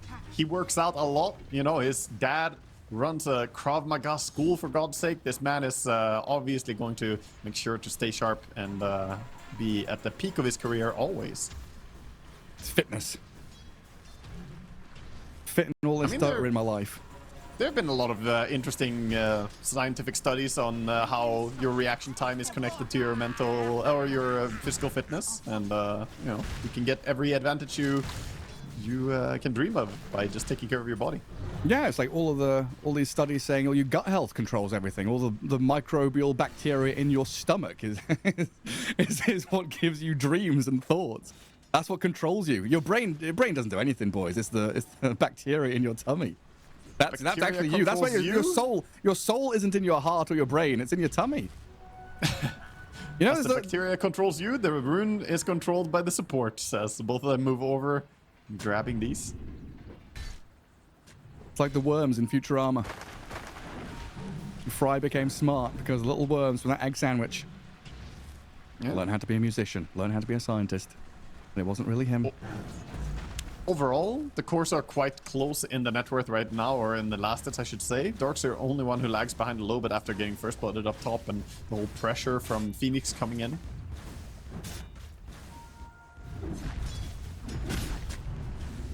Snowy so far, sitting pretty towards the top of the last hit chart. Fair bit of attention should be given to the Alchemist as well, as we've talked a lot about the other lanes, but Alchemist's currently getting gone on, in danger. Brambles into Stomp. Seems pretty tanky though. Still holding on to stick charges and salve there to top him back up. And Virtus.pro just trying to stamp their mark on this lane and make sure it's not comfortable for him. Maybe get a reaction out of HULIGANI. It's a tough lane when they just keep going on you every time you come up like this. And whenever we look top, it's just Darkseer in a 1v2. And Clockwork trying to do whatever he can outside of this natural laning stage. It does leave the Darkseer completely alone and isolated. Level 4, 21 last hits. You know, getting what he can out of that top spot. Not a simple place to be. This could be big for VP as well. First game of the series where VP won was when I said that, oh, they've done a good job shutting down Mirage. He didn't have the impact that he wanted on that mid lane. And this time, shutting down the offlaner of Corrupted. Those are the two players that I said before we even started the series that they have looked to me like the star players of HULIGANI. So you can tell the VP are trying to do the best to stop them. Spectacular. Mirage going to bottle up a haste rune though. Dire guards bot, Radiant guards top. Unfortunately there for Mirage. Able to remnant over and pick up the haste. And Seosh gets a D-ward. Goes back into this 2-on-2 setup. No attempt to try and kill these mid laners. Quite challenging to deal with a Pango with roll and an Ember with remnants. You can't really gank into this mid lane. So focus returns to the side lanes. All right, Alchemist has been scouted. Trying to farm some boglets. Sableye wants it for himself. Oh, that's annoying. Really annoying for the Alchemist. He needs to get to level 6. Not having the ulti feels pretty bad to get forced into jungle and then shoved away from your stack as well. Radiant's bottom tower is under Of course, he will still farm decently fast, but Alchemist wants to be a fair bit ahead of the enemy carry, and right now it's only 200 gold between them, so that's not really enough. And the way in which Sableye does that makes the move seem simple, right? Oh, he walked to the camp, found the Alchemist, but being able to push your wave, set up for it, like miss out on a couple of lane creeps, give up what you've fought for in terms of lane standpoint, leaving lane to go and hunt the Alchemist is such a wise move to make. Well, in particular in the early game, you are so slow, you don't have items, you don't have blink, you don't have tools, right? So every move you want to make needs to be premeditated. Oh, you want to go and contest this jungle, then you need to start pushing the lane probably 20 seconds before that. So you always need to keep your mind going for, okay, what's my next play? Not just the current thing. Like right now I'm last hitting a creep, but what do I want to do, 30 seconds from now? Yeah, Sableye ahead of the curve in that regard. I got our Wisdom Shrines as well. No big contest or anything here.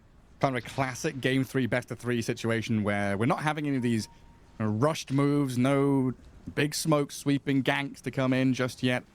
Everyone's settling into an extended laning stage here, not breaking things down. Could favor an Alchemist who loves to sit in this lane and just farm, push out wave, dip back to jungle. He's accelerating pretty quickly now, Snowy. He is. If he can get to his Radiance without getting killed off, that would be massive for him. But I think we're going to see activation coming in with the Dominator. Tiny is already moving through the gates. This rotation has been spotted, though. Yeah, Radiant Observer Ward sees it all coming. So, unlikely to lose any heroes down here, but I also don't see a way in which they can defend the tower. Yeah, Master. Let's throw some daggers at them. Try to leech whatever experience he could, but this just gives them some go ahead to farm the other lanes. Darkseer says, okay, finally I can breathe, get some farm for myself.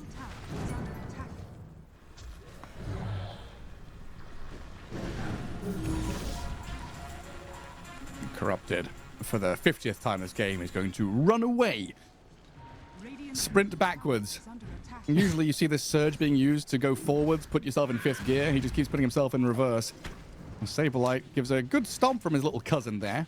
A Centaur going to hold back HULIGANI, who were defending their Alchemist with a couple of heroes. Well, he puts it in reverse. He just wants to farm up. And if you want to farm up, you actually need multiple gears in reverse, Gareth. That's what a good tractor should have. So that's what we see. He can walk backwards. He can also surge backwards. 2 gears of reverse. Well, that was the big joke about World War II Italian tanks, wasn't it? They had 5 reverse gears and 1 to go forward because they were always retreating. Max out. Just max out your reverse gears in your tank because you know you're going to be running away. Listen, if I'm in a tank, I also want to have a quick way of repositioning backwards because those things get caught up position, man.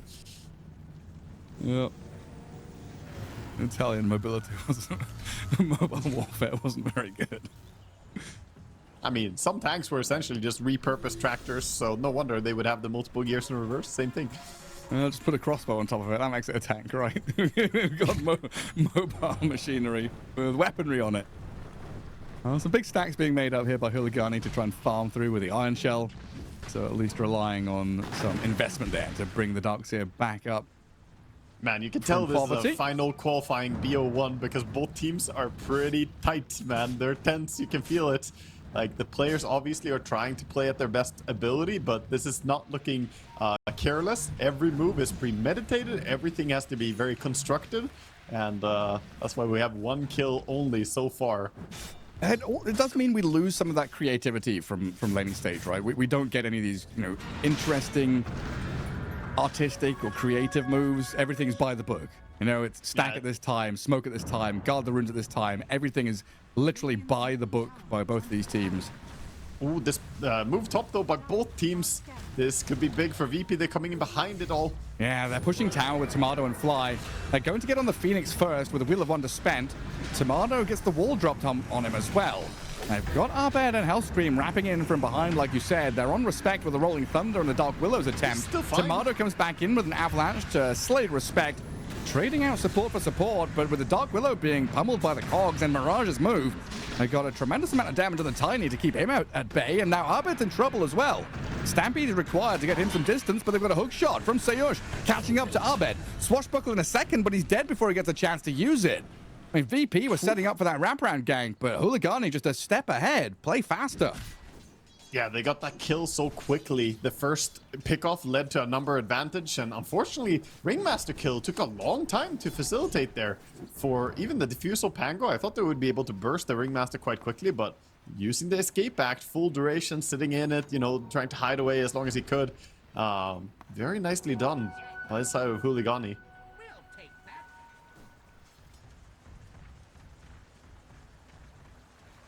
And now Seu just kind of going to no man's land, gonna look for a spot to TP out. Tomato is in pursuit though and could reach him. Yeah, he's gonna avalanche him, I think. Yeah, just about has the range on it. Catch up to this clockwork. All the way back into the mines. I wonder if that's where Tiny was born. Someone digging in the mines finds a sentient rock who starts speaking to them. Don't pickaxe me. Poor guy. Whoever pickaxed Tiny probably didn't get a very nice retaliation there. But yeah, maybe that's where it's from. The north of the map. Or maybe it was like, I don't know why I keep referencing Futurama. I've got it in my head, little poplars. Poplars from Futurama. You just, you know, stumble into this situation where there's a bunch of little baby things. Hello? No, don't kill Honestly, me. they should do something with the mine area. The whole, like, it looks like there should be a purpose up there in the north. There's the whole entrance into the mine. Like, they should add some random thing. Yeah, over there, exactly. This one. It looks too purposeful. A triplet gate. A third gate that pops up into the well. Yeah, exactly. It's Another a crazy passageway. gate that goes to one of the other two gates. Randomly. You're just never sure where it leads you. And pops you up somewhere on the map. Go tunneling down. Here's that timing. Radiance hit by the Alchemist. 14th minute of the game. Yeah, not super fast for an Alchemist, but at least this is gonna accelerate his farm. Wisdom looks like Centaur is gonna grab up his own Wisdom rune, and there's no move to invade and steal Wisdom. Darkseer's got himself past the hardest part of the game now.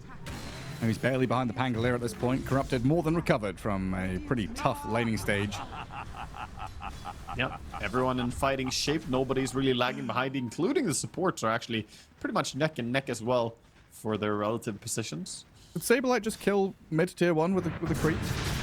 Yeah, it was pretty low. He sent a troll with some skellies, so a lot more attention towards taking towers early coming out from VP, which makes sense when you're playing against an Alchemist. You don't really want to be asleep at the wheel. You want to get some damage done against him early. Yeah, and you've got this Helm build on a Centaur, obviously the classic stuff. While Darkseer has opted to go a different direction. We've seen some Helm Darkseer, not this time around though. So they've got the inability to push objectives, which means Fly can stand in front of this tower, guard the way for Tiny to arrive again. VP can just keep bringing numbers up top to make sure that tier 1 never dies. I think Tomato is going to be the player to look for soon, by the way. He's going for the Shadowblade build, the Echo Shadowblade. It's very classic in the current patch. And even though his net worth is behind that of Alchemist, I think he is more set up to get active. Yes, the Alchemist is getting a Blink Dagger eventually, but he's going BKB before then. So that tells me Snowy's going to keep farming, and Tiny could make stuff happen before that moment hits. And it's his moment to move. Smoking up with the Phoenix. Playing in towards that bottom jungle. And give up a little bit of control of the northern area on the map. But it's an attempt on Sableye that starts things out. He stampedes early, but that means he gets hit by Concoction and the Wheel of Wonder. And the move from Virtus.pro wasn't to come to bottom jungle. It was trying to hunt the Darkseer on that left-hand side by the Ancients. Corrupted has already slipped through the fingers, though. Yeah, nicely dodged gank by the Darkseer. And of course, the gank down bottom successful with the Ringmaster. I mean, when you bring a whip and you're ganking a half horse, then, you know, he's half countered immediately. And they've got the clockwork with the carrot cogs, isn't it? No, they don't have the carrot cogs. That's sad, isn't it? If they had the carrot and the whip, then they've got both counters to him. Sayush with the wrong set, but still bouncing some good cogs onto Abed and Tomato. Forcing a Rolling Thunder out with his Pangolier defensively. And Abed not what just going to run away. For Abed. Good stuff. This is buying time. Desperate time for them to keep farming away. I was looking back at Snowy to see if he maybe goes for the Aghanim Scepter gift before buying the BKB, but no. It is going to be BKB, so he's looking to join the team and be part of the fights and playing in them. Only 400 gold and he will have the BKB ready. Of course, Blink Dagger is also pretty nice to have those, so he can actually Blink Stun. Very calm stuff here from HULIGANI. 3k lead and looking to build it with another go on Sableye. Concoction going to self-stun. Rocket Flare comes in and sees the Centaur dip back into the tree line. Tomato. And now Tiny, you're right. Arriving in this bottom lane. Chemical Rage halfway through the duration. And struggling to keep tabs on them, though. Radiant Vision is all over this bottom area of the map. They've seen the entry points. They know that they can just walk back. Protect the retreat of the Alchemist. So back and forth. Comes down bottom, thinks about ganking, runs in a little bit, turns around as he doesn't find anything. Both teams are tiptoeing, looking for a good initiation for the next fight. I'm starting to get a little bit worried for VP. The way this is going. Not shutting down the Alchemist. Darkseer is racing up that net worth board now. Pangolier hasn't been able to connect in these team fights. And we've had, what, 3 smoke ganks not pay off a VP into that top jungle, bottom jungle. Now going for another one. A 4-man move. Sableye yet again being dangled in front of HULIGANI, but this time in the mid lane. Might give them a move here with Tomato walking right into a Radiant Sentry. Mirage protected by the clockwork. Hook shot in with Cogs pushback. Wheel of Wonder hypnotized. Tiny dies to Mirage. HULIGANI again with his setup. Not just dodging the gank, but meeting it head on and winning it. Fantastic. They had a sentry ready, they were in position, and they target down and kill the Tiny immediately. So good. I mean, this is actually very impressive from HULIGANI. These early fights are usually their weakness. We've been saying they're a little bit slow of a team. They don't necessarily look for too many fights early, but here they meet the fight head on. It's not often we see perfection, but it has been a very crisp first 20 minutes of play here from HULIGANI. Now finally getting their hands on some of these early objectives. You know, there's money waiting in the bank. A tier 1 tower going to be claimed. As Dota Plus says it is exactly 50-50. Oh, then a little shift. 53-47. Anyone's game. And Corrupted going to gather up the farm down south, wanting to kill off the Helm Creep, but Sableye brings the actual hero in to protect that Dark Troll Summoner. Smoking and connecting from the gate. Hellscream is trying to smoke break. He's in position, but he doesn't have any of those defensive items. And Fly here, getting chained to Sable, needs to supernova in the middle of Cogs, but he gets feared before he can press any buttons. And now with a Stampede to safety, VP getting a bit of distance, trying to get across the gap away from Mirage. Ember Spirit, very speedy though with this. A Surge in the Iron Shell, trying to fake pump out a Centaur Stomp. Wall gets dropped with a Wheel of Wonder. Sableye's going to keep walking back behind his tier 1 tower, but they've got a vacuum drag into the whip crack.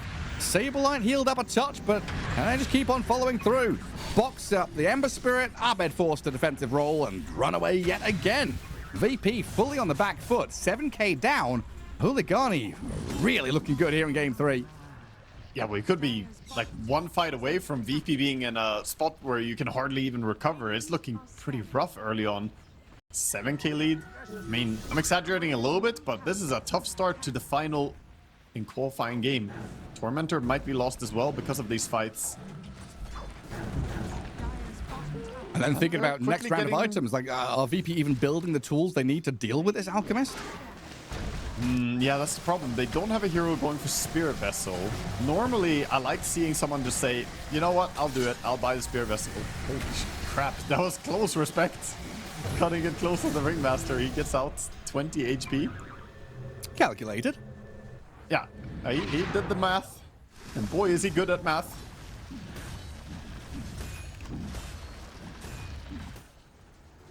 But yeah, you're right. The Solar Crest being done is nice. More DPS coming in, solar buffing up your Tiny. Could be some fast damage with the Silver Edge that they have as well. But I see some big power spikes coming up on the Radiant horizon as well. They have the pipe already, and Shivas is not super far away for the Darkseer, who had a horrible start, but now has fully recovered. Oh, big time. Yeah, I mean, he's going to leapfrog over the Centaur, catch up to the Ember Spirit. You know, Darkseer very good at absorbing a lot of farm on the map from a safe position.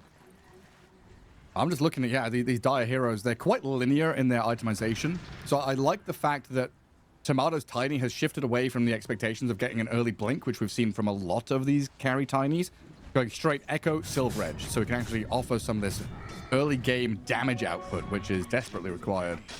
Oh, you need it. You saw what happened to him when they smoke ganked in and he got caught up. He was just stunned on stun on stun. He needs some foreign protection, and that protection is a BKB. Then, yeah, Pango is always going to go Blink Diffusal Blade Aghanim Scepter. The Centaur is pretty much always going to go this Helm into Heart. So you kind of know the timings as Huligani of when VP is strong. It's very obvious and telegraphed when they want to fight. And a jump out of that mid lane gets this Ember Spirit away from the Rolling Thunder attempt. That's what, four in a row from Abed, which have done literally nothing. Yeah, these Rolling Thunders have not been it. And to the credit of Huligani, good positioning, good reactions. The saves coming out from Respect. He already has his Blink on Ringmaster, so he can be a menace at just keeping people safe as well.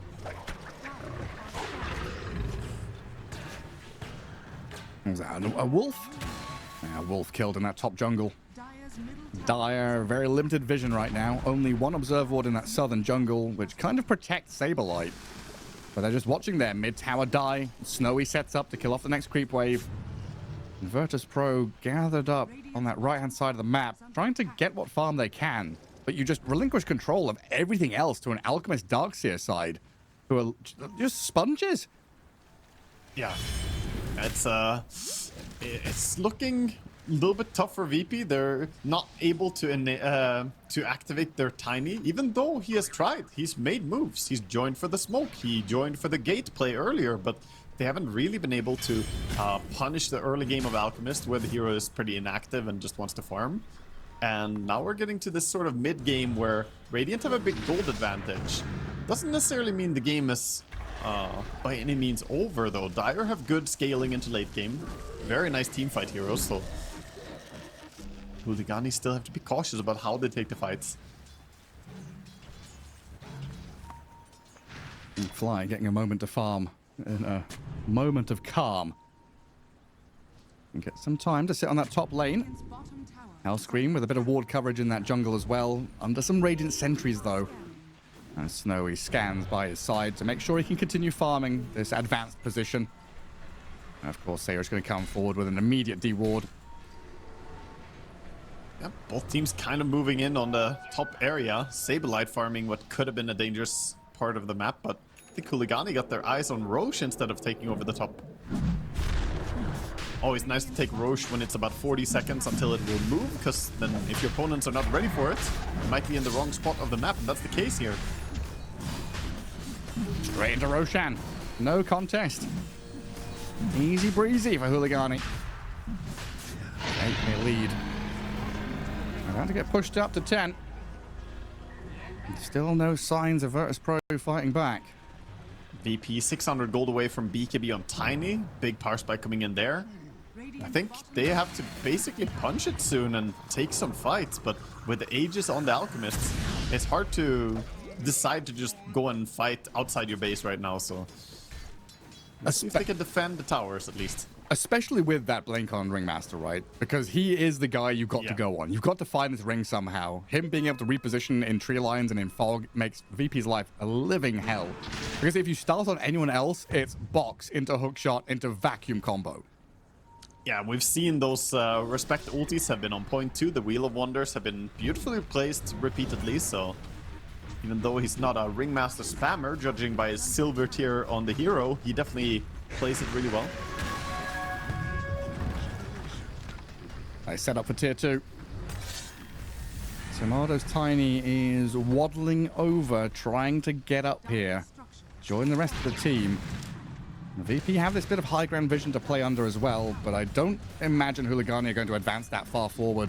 They've set up their bunker here with Alchemist on the front line, 4 heroes sat behind him, and it's kill the tier 2 and then shift in towards mid. Yeah, Power Rune controlling at least one of the runes is VP. It will spawn down bottom. Unfortunately, just an Invis rune, which usually feels like a lackluster find when you're looking for some help for winning a team fight. It's kind of a whatever rune. So I have an interesting spin on the story of this game. Like what's happening here and what feels extra tough for VP is not necessarily about the net worth on the course or the ganks working or not. I'm actually looking towards Hellscream. We praised how Hellscream, you know, once he gets his items, he's great at setting up. He makes these plays on Willow, but he's currently down in the bottom by a pretty big margin in terms of gold. And he's about to get Blink Dagger, sure. But this is very, very different from what we normally have seen from him on his Willow, and that could hurt his mid game. Yeah, I mean, he's picked this hero to play it a certain way. If you don't get the items that allow you to do that, it's a bit of dead weight. Oh, he found Saberlight. He's got the Stampede, but I'm not sure even that's enough to slip away from here.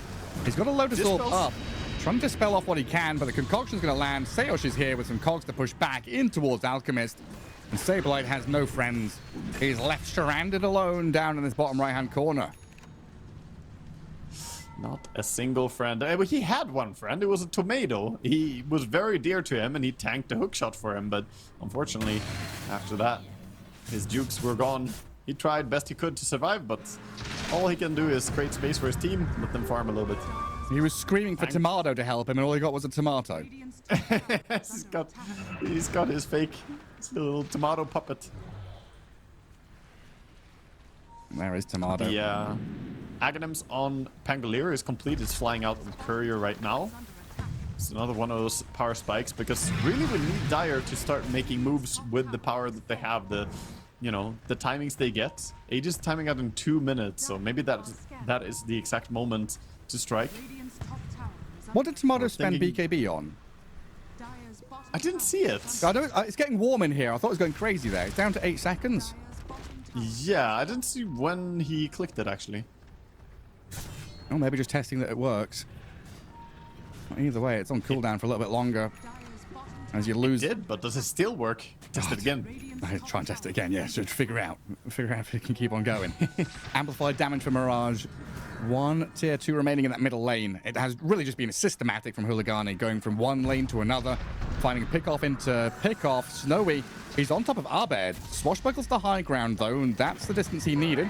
And still going to give him the spotlight. The ulti. Right on top of this, Pangolier with a Wheel of Wonder, and the damage from range, Ember Spirit gives it to him. Snowy's Alchemist very far forward, and Tomato's blown up respect. An advanced, aggressive move here from Huligani, getting cut in half by Virtus.pro, and maybe a chance for them to bite back. Abed, still on the run. Another concoction and a vacuum back in. It's going to come out here, eventually finding the target they started on. They got a counter kill at least, and that counter kill was worth almost as much gold as the kill on the Pangolier, so a decent payday coming in for Tiny, who needs every bit of gold he can get. And now in a position to do some split pushing while the pressure is on mid. Yeah, finally hitting a tier 2 tower. Bring it down to like half health, but then you're forced away just by Mirage showing his face in that top lane. Meanwhile, tier 2 mid gone, demolished by Snowy. Huligani feels like they need to commit very little to do these moves compared to VP, who need to bring all 5. I have big news, Gareth. The Alchemist bought Shard before 6 slot. Oh, hell yeah. He sold it again. He's got another dispel. He sold it again, so it's not coming out. Oh. It's a bait. It was in his stash for a second, and then he was like, hold up, I have Soul Ring. What is this bullshit, Wagga? You get me all excited. I've got big news. The thing you said is happening. Just kidding, loser. Well, he did buy it, Gareth. He had it. There was an idea, and isn't it the thought that counts, Gareth? No, I hate that. I hate that saying so much. It is not the thought that counts. Isn't it just the intention behind it that matters? No, it's not. It's The not. action is really secondary to the general spirit of the person behind it. No. Clockwork, gonna get jumped onto by Tomato. Throws the tree at him to finish off the job. No, Waga. No.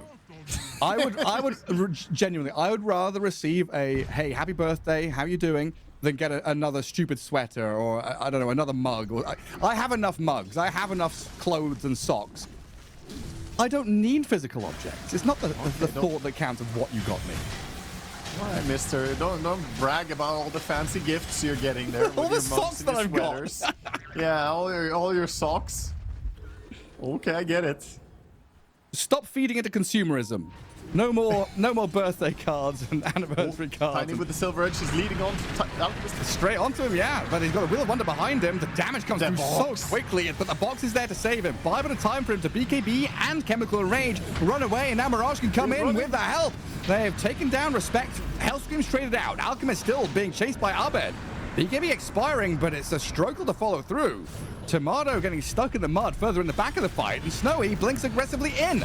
A vacuum wall onto 3. Corrupted has arrived, shows off his combo. Abed and Fly, they've both died. Concoction landing onto Sableye now, and Huligani sweep through the fight. Tiny nowhere to be seen. As Huligani bring everybody here and swarm around the Alchemist, but it all starts with the save of Respect. They're so damn good, dude. Huligani are actually so good at playing together. I'm beyond impressed with what I've seen this qualifier overall from them. They really do look like a top-level team with how they play into each other. They're never really out of position with someone. Respect was there in time to save. And even just the chain save, right? First the box, then the surge, and of course the counterplay of just going on to whoever pursues him. And VP, they show their hand too much. Too many heroes committed to burst somebody who ultimately just keeps kiting them. I think the story is just you need to get on Respect. You have to find them. I'm almost surprised that teams aren't trying to pick like some form of vision giver to find the backline and jump them.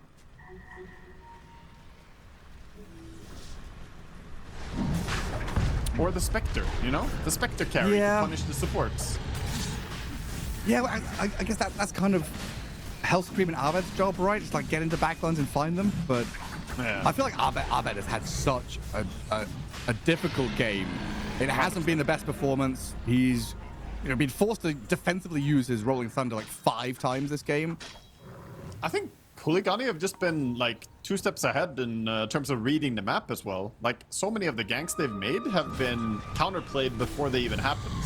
The smoke moves just red, Saber lights. Should be fine here. Stampede's away this time.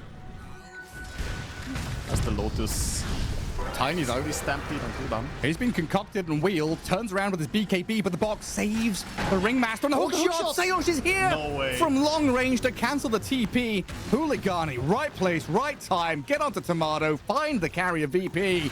Snowy gathers up another name. 17k lead, 15-6. Huligani heroes shrieking as they shine golden, dropping coins out of that top bar. Mirage tanking this top lane. I don't know. Can you kill him here? Trying to burn him with a Sun Ray. He's going to slide and dodge. Remnant off to safety. Supernova's been spent, but this BKB Ember Spirit just jumps over Hellscream to kill him off. And now with the egg landing, Mirage comes back in for another round of skirmishing. Fighting into Fly. Concoction landing from Snowy. Phoenix, second away from dying. All they need is another jump onto the Phoenix to finish him off. The daggers, they get dodged. They've missed, but the whip will not. Oh my god, 20,000 lead. Every single step of the way they get outplayed. You know, it's one thing to not get to kill an Amber, but they turn it around. He goes aggressive, kills off the enemy using the Aghanims they got gifted by Alchemist to maximum potential. So much damage with the ulti flying back and forth over them. And the beauty of a vacuum again coming out from Corrupted. Straight to high ground. Roshan's banner, tier 3 tower. Snowy doing the damage to the buildings as Virtus.pro, they're without their Tiny for 10 seconds still. Look at it. It's like everything. Sayu cutting the trees well, making the most out of his time, opening up to make sure that he doesn't get surprised by anyone in the fog of war. And with a full Eye of Skadi on this Ember, I mean, that's nasty. He's so tanky at this stage. He's monstrous. And Tomato can start on this Alchemist with a toss back in towards tier 4 towers. Snowy has a BKB though, and Corrupted with a vacuum comes back in. Hellscream's dropped. Snowy's still alive. The box keeps him up and running as well as Abed rolls to deal with the Alchemist, but that's just his first life. That's only the Aegis, and you've spent pretty much everything to deal with it. Yeah. I do think they have to back out because the push they have is melee, and without BKB on the Alchemist, they don't want to walk up on the racks again and put themselves in danger, but fantastic damage done. VP in dire straits, 24k gold behind.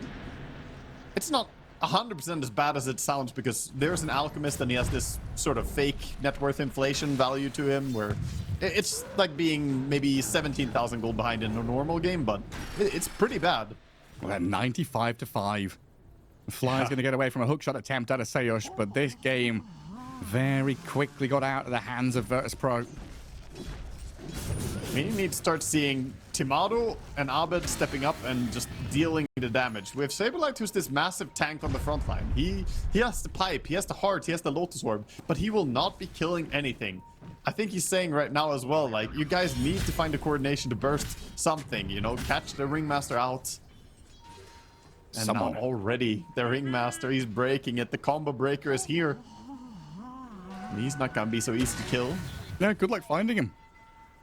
Again, we've been singing their praises so much. Respect positioning. You know, his Treant, the forward positioning, the clockwork, the scouting, the Ringmaster, the hiding in the trees, and the patience with the positioning to save his teammates.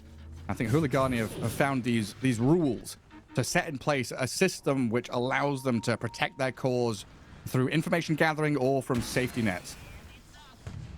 Yeah, 100%. And even Mirage, honestly, the Ember plays extremely similarly to the Puck, you know, zoom around in the team fight, kind of dive in, dive out, provide vision, and be generally annoying. It's very, very similar playstyle between those two heroes as well. Now you're under the boot of this Alchemist. VP in their base, hiding and cowering. Full Abyssal Blade on the Alchemist as well, so getting some way to lock down and hold in place the Pangord Tiny if he gets onto them. Now I feel like this may be a little risky. They saw the Centaur move out. They're hunting for him. They're hunting for him, but we're doing this before there's any, you know, Roshan or big objective to go and take. We're doing this to kill Saberlight and maybe go up high ground and defeat the base. And Sayush is going to get a bit of vision there over onto Saberlight. He's got the hookshot to cancel the TP, so Centaur surrounded on all sides. Saberlight's going to get found here. No chance of survival. Tomato immediately out of the base to push waves. VP know they're in a scramble here, a mad move to try and hold on because Mirage, look at him, dives all the way across the map. He was top left corner a second ago, and now he's on Fly killing the Phoenix. Huligani is wilding. They're feeling themselves. Yeah, that I don't think Fly saw that one coming. Not in 100 years would you expect to be killed that quickly after a top gank. Very nice moves by Huligani, and they're gonna try and use this timing as well. 40 and 30 seconds. Go on, buy back, I dare you. Give us a win condition. That's what we want. There's one buyback out of Fly, but a two-man chains with a move in. Tomato got a toss back, but Mirage has the BKB. Double buy. Oh, he's perfectly fine. Double buy used up. They've got a Barracks killed. Virtus.pro spend a lot, don't get a lot. And now Huligani just a soft reset. Walk back down the staircase. Hold this formation. See if VP come out. Playing ding-dong ditch on the VP base. Really, really impressive stuff. I mean, VP, they're smoking up. This is the desperation smoke. They need to do something. Can they get the jump? Oh, but he doesn't find the catch. Saberlight whiffs. And now Saberlight's out in the open. Snowy's going to blink forward with the concoction. The Centaur who bought back moments ago is about to die back now. Virtus.pro, can they save him? Will they save him? The vacuum in. Saberlight's going to break free. The Supernova's well placed, but the right place coming in quickly. Down it goes to Respect. Mirage has fallen though to Hellscream in the meantime. Buys back immediately. A snap decision to get into this dire base. Snowy's gone towards the tiny Tomato. No BKB, no blink, no Silver Edge. Tomato, no life, no buyback either. Virtus.pro have no carry. Hellscream's getting burst down by Mirage as well. The dagger in the back of this poor little Dark Willow. Slain by the Ember Spirit as Huligani look to close this one out. No life, no buyback, and I don't think there will be any TI either, as Huligani looking absolutely unstoppable at this point. 26,000 lead, and they're catching Saberlight. Another go on him. The Centaur, he's got a Lotus Orb, he's got a heart, he's tanky and annoying, reflecting some spells and bouncing them back, but he's been pummeled. Taken out of the game. 100 seconds without him, and Virtus.pro on the verge of being knocked out. HULIGANI on the verge of qualifying for TI. Looking at this final lane of barracks, getting themselves mega creeps. The underdog story through the open qualifier. Looking incredible here in game 3. What a run they've had as well, but I mean, they're about to close it out. 30 seconds for the tiny Centaur, 80 seconds. They're not calling it yet, but I don't think they can stop it. They might not have time. Tips coming out. I tip the Bing Bong Man. What a waste. Dead for 70 seconds. They've got a glyph. 20 for Tiny. Dark Willow, Phoenix, Pangolier. What can they do here? Corrupted says absolutely nothing. Vacuum you in your own fountain. Drop the wall on your heads. Abed rolls in, but Snowy and Mirage are focusing the throne. Tiny in 5. Is dropping. Centaur in 50. They dive in with Flies Phoenix, trying to do what they can. Tomato will avalanche toss. Tiny combo down, but there it is. GG Grats. GG. HULIGANI got it done. For Storm Q, says respect.